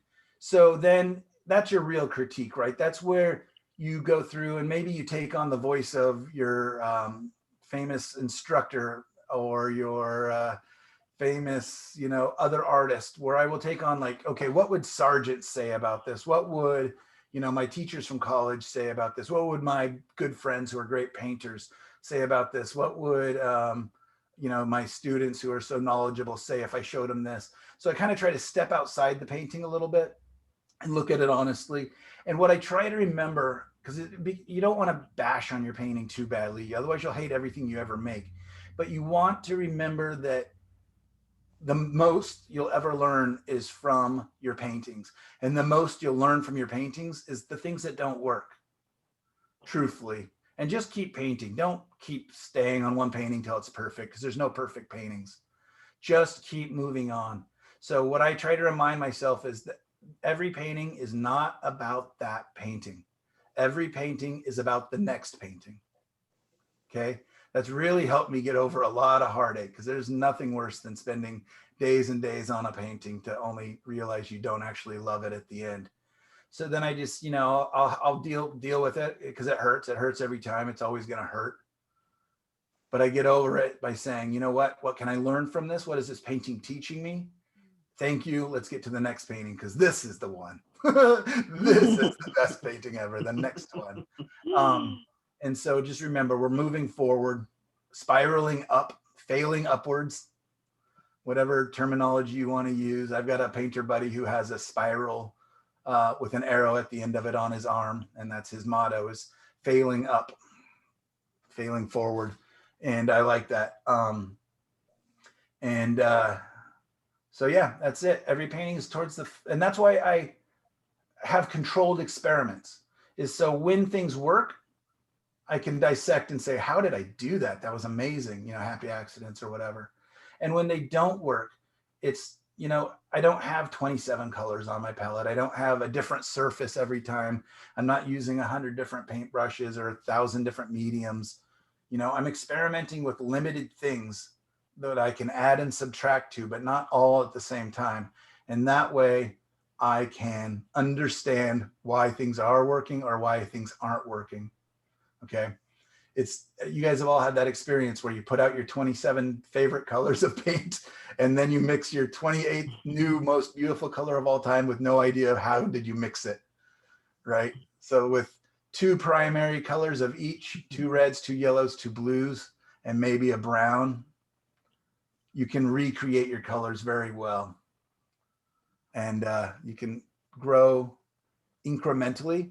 What I urge you to do while you're in this workshop is to push yourself, try new things, and you're gonna fail spectacularly anytime we try something so new. In real life, in your real painting career, I suggest that you push yourself about 4 or 5% beyond your comfort zone. Not so far that it's mind-boggling and crazy, but just enough that you're always improving, always just trying something new, just something out of reach. But yeah, that's how I like to think of my growth. I mean, a lot of times, like when my wife comes up, she'll just like, oh, you painted 10 of the same paintings, or oh, you're painting, you know, they all look the same. But when I look at them, I can see a little bit, maybe not growth, maybe they're not 5% better, but they're different a little bit. I'm experimenting a little bit. I'm trying new things. Okay. Any questions, you guys? Are we to do a black and white acrylic and an oil underpainting? That is completely up to you. I know you are an overachiever, so you'll do that. I know a couple of you guys will do that. No, I wanted to show you both ways because I did have a number of questions before the class, and I always do with new students and whatnot about painting with acrylic. I wanted to show that. And then in the next weeks, I will show how I go and paint over that acrylic painting and turn it into an oil painting. Some of you have seen that before already. And that's just, again, that's fairly new for me. That's kind of an experimenting thing, but it takes me back to that whole era of my life where I was just really working on design and values. And it's just a different way to do it. So no, please just do a black and white. But if you'd like to do more, if you want to experiment, I'm all for it. Those who paint the most will improve the most. Okay. How do we find the reference photos? Okay, so if you go to the Facebook page. And so what's the Facebook page called again? Oh, well, it's the name of the class. And okay. It's a group page. But in the first email I sent to you, it's in there, and I will send it in another email. Okay, thank you. Yeah, what is it called? Design. Yeah, it's literally facebook.com/groups/the expressive poetry of color and design. Okay. Most of you guys are on there already. Michael, I have a question about your transparent earth red. Is that the same thing as transparent oxide red? Yep. Different brands, different names. Mm. Yep. It's an oxide red. It's very warm, very red. But I like, you know, again, I'm not too worried. If you want to just use black and white, I just like to show you guys that. I mean, I can still see it up on the screen. It's now just a little thumbnail, and it just looks so pretty to me. Like, I just like that little tonalist feel to that thing. And then I go in and I'll add a little color into that, you know, add some texture, because right now it's all very flat and smushed down. You know, I could go in there and paint some grasses and some bushes. I can also get into those darks and add some purples and blues, you know, some other colors. So it's not just dark and light. There's information in the darks and information in the lights. I can add, you know, leave some of that yellow that's showing in the sky and bring in some purples or, you know, other colors. There's so many things I can do. And it's so much fun. So, yep. That was the color. Yeah, I've got 12 of you guys are signed up for the Facebook thing. And anyways, when you get to that, if you go, you can either just scroll down, which can take a long time, especially after we start filling this page up. There's also going to be on the top row, there's the about, discussion, mentorship. Oh, and I accidentally signed everybody up for a mentorship. I don't even know what it means. It just asked me if I wanted that. I'm like, yeah, that sounds fun. So I think if you are a little more advanced painter like Gail, who's been painting for a while, or Karen, who's doing so well, and maybe you know, there's a brand new painter there, they could team up, I think is what the mentorship is, like a buddy system, but I'm not sure. So we can just completely ignore it if we would prefer. Anyways, the rooms are another thing where you could go off. We'll just ignore all that. But what I want to show you is the last one, which is media. So it's about on that line right underneath the members is media. If you click that, I can go back to, I don't know why I'm explaining it when I can show it to you. Guess I can't.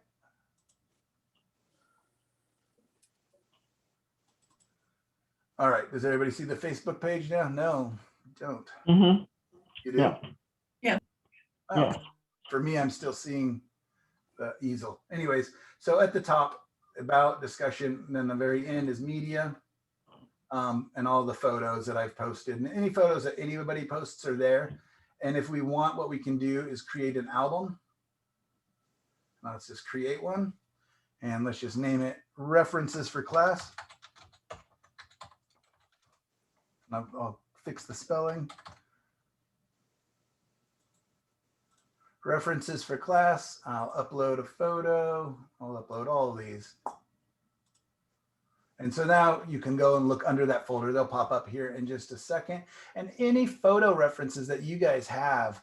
I know that I painted from Kathleen was so nice to let me borrow one of her photos last class.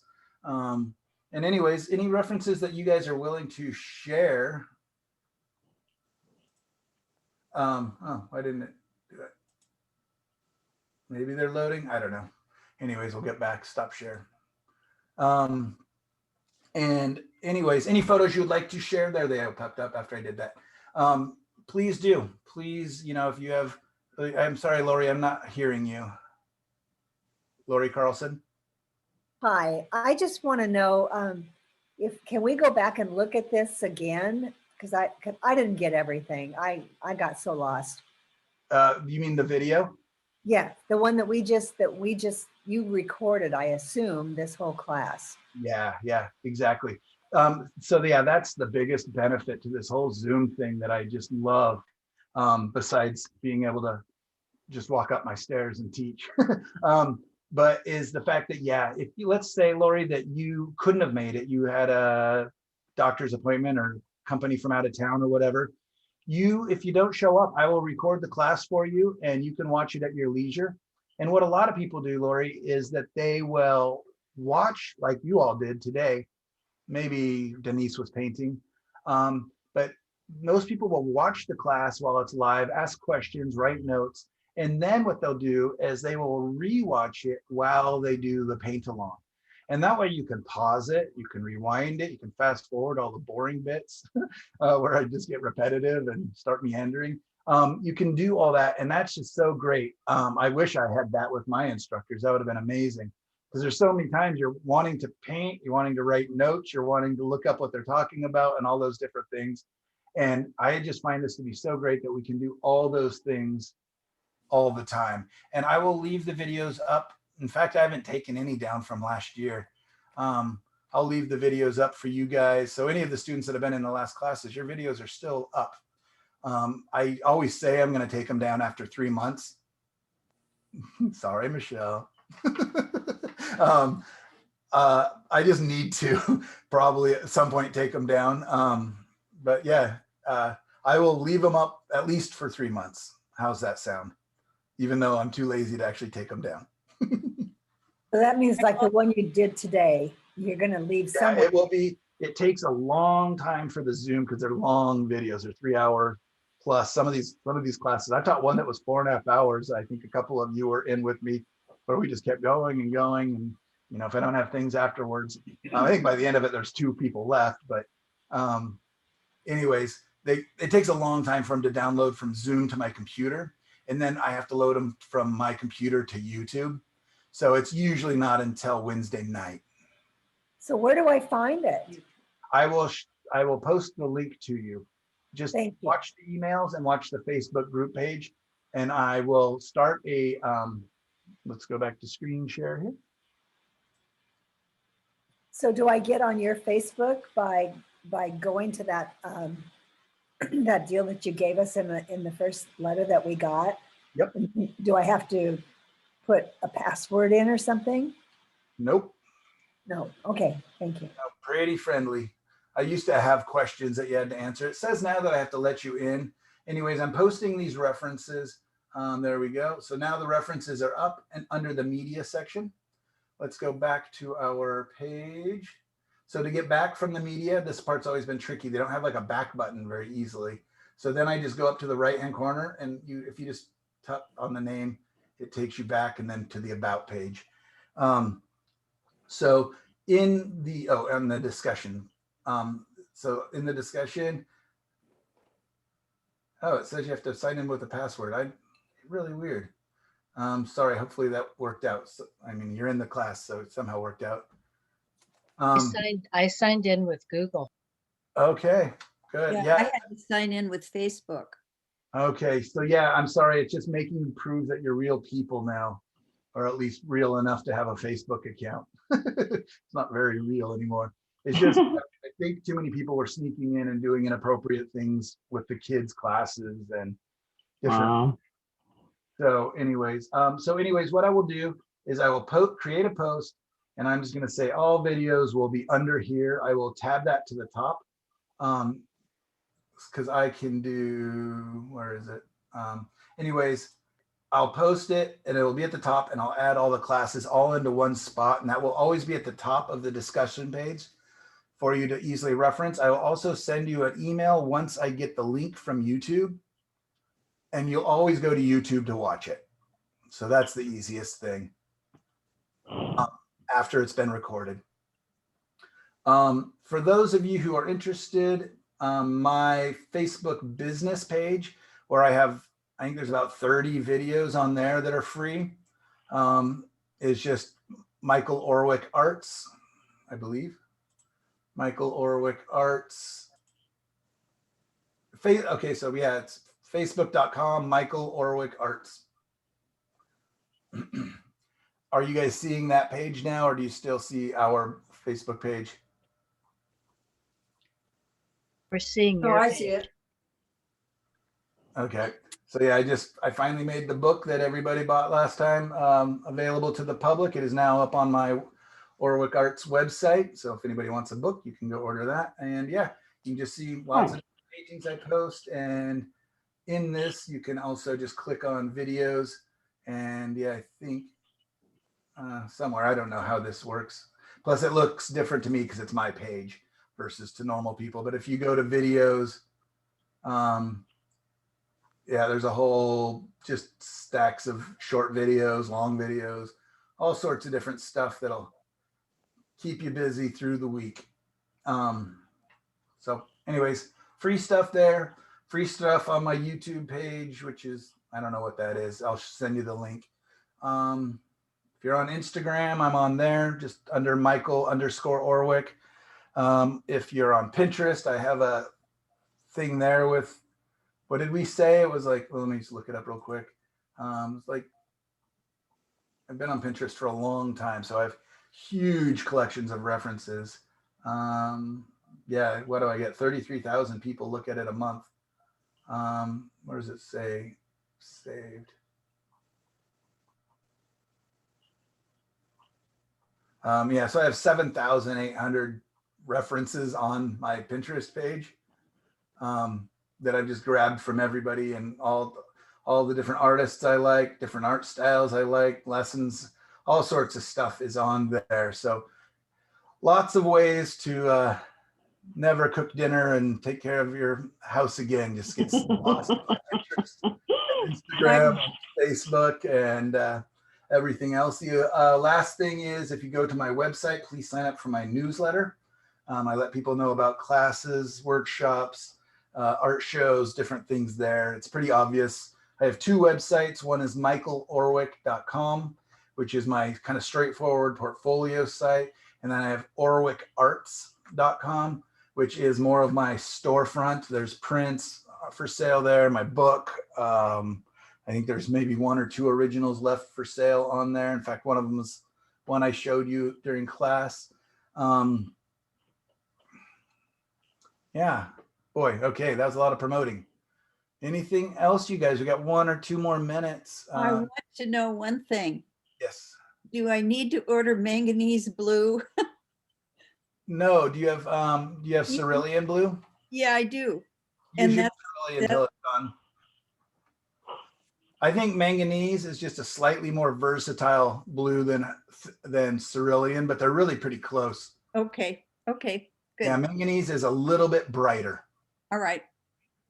Perfect. But cerulean's gorgeous. I used it for years and years and years. All right. Thank you. Yeah, yeah. And Thank you guys, for the day, Michael. what? Thank you for the day. It's always just a wonderful pleasure to be with you. Yeah, well, you too. You guys are wonderful. I really appreciate you all coming back in the middle of the summer and celebrating my almost birthday with me. And yeah, so I will be heading to Chicago right after the next class. I've been very busy. I was in Colorado during the last class, and then I was just in LA a week ago, and now off to Chicago for a week. But I've built it so that I will be back in time for class. So don't worry. And we will be starting color right after that. So the good news is I'll have a couple paintings ready and drying and ready to be colored on. So next week I will be doing the third way of starting a painting, which is the more traditional way of starting your painting. Yeah,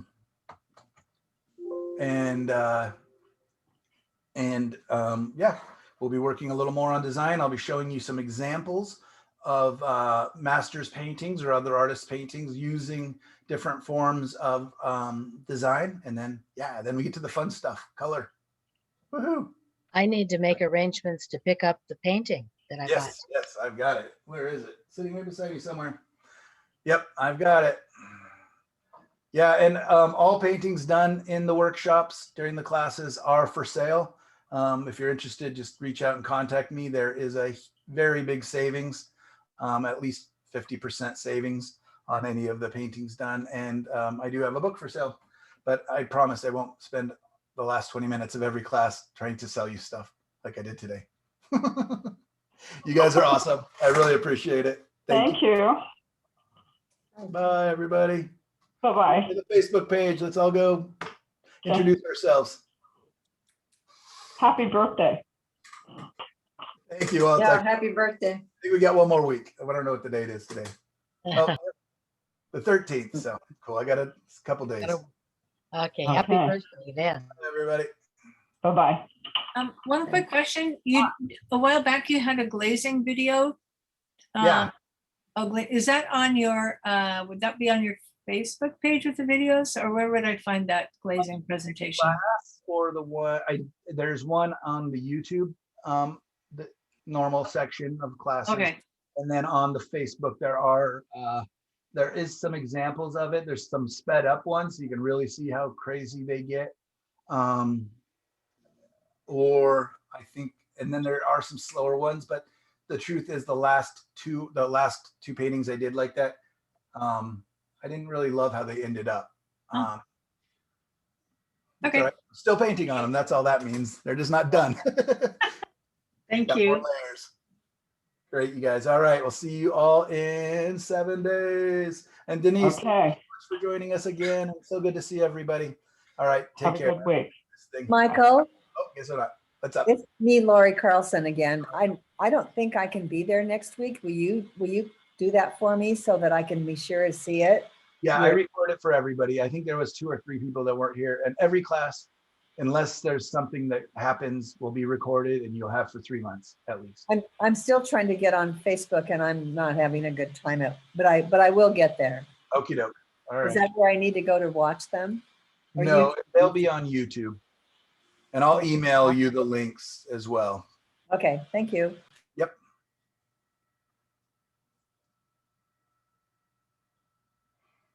Hi, Shirley Adams. Oh yeah, so when did you want to come over? Were you coming tomorrow? Are you talking to Kathy Mitchell? Up to you. Yep.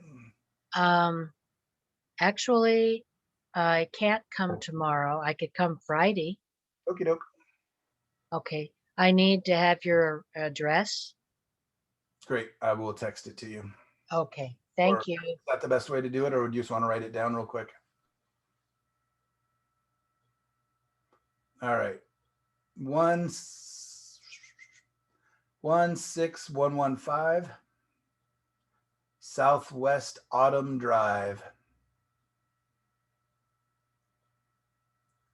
And that's Beaverton, 97007.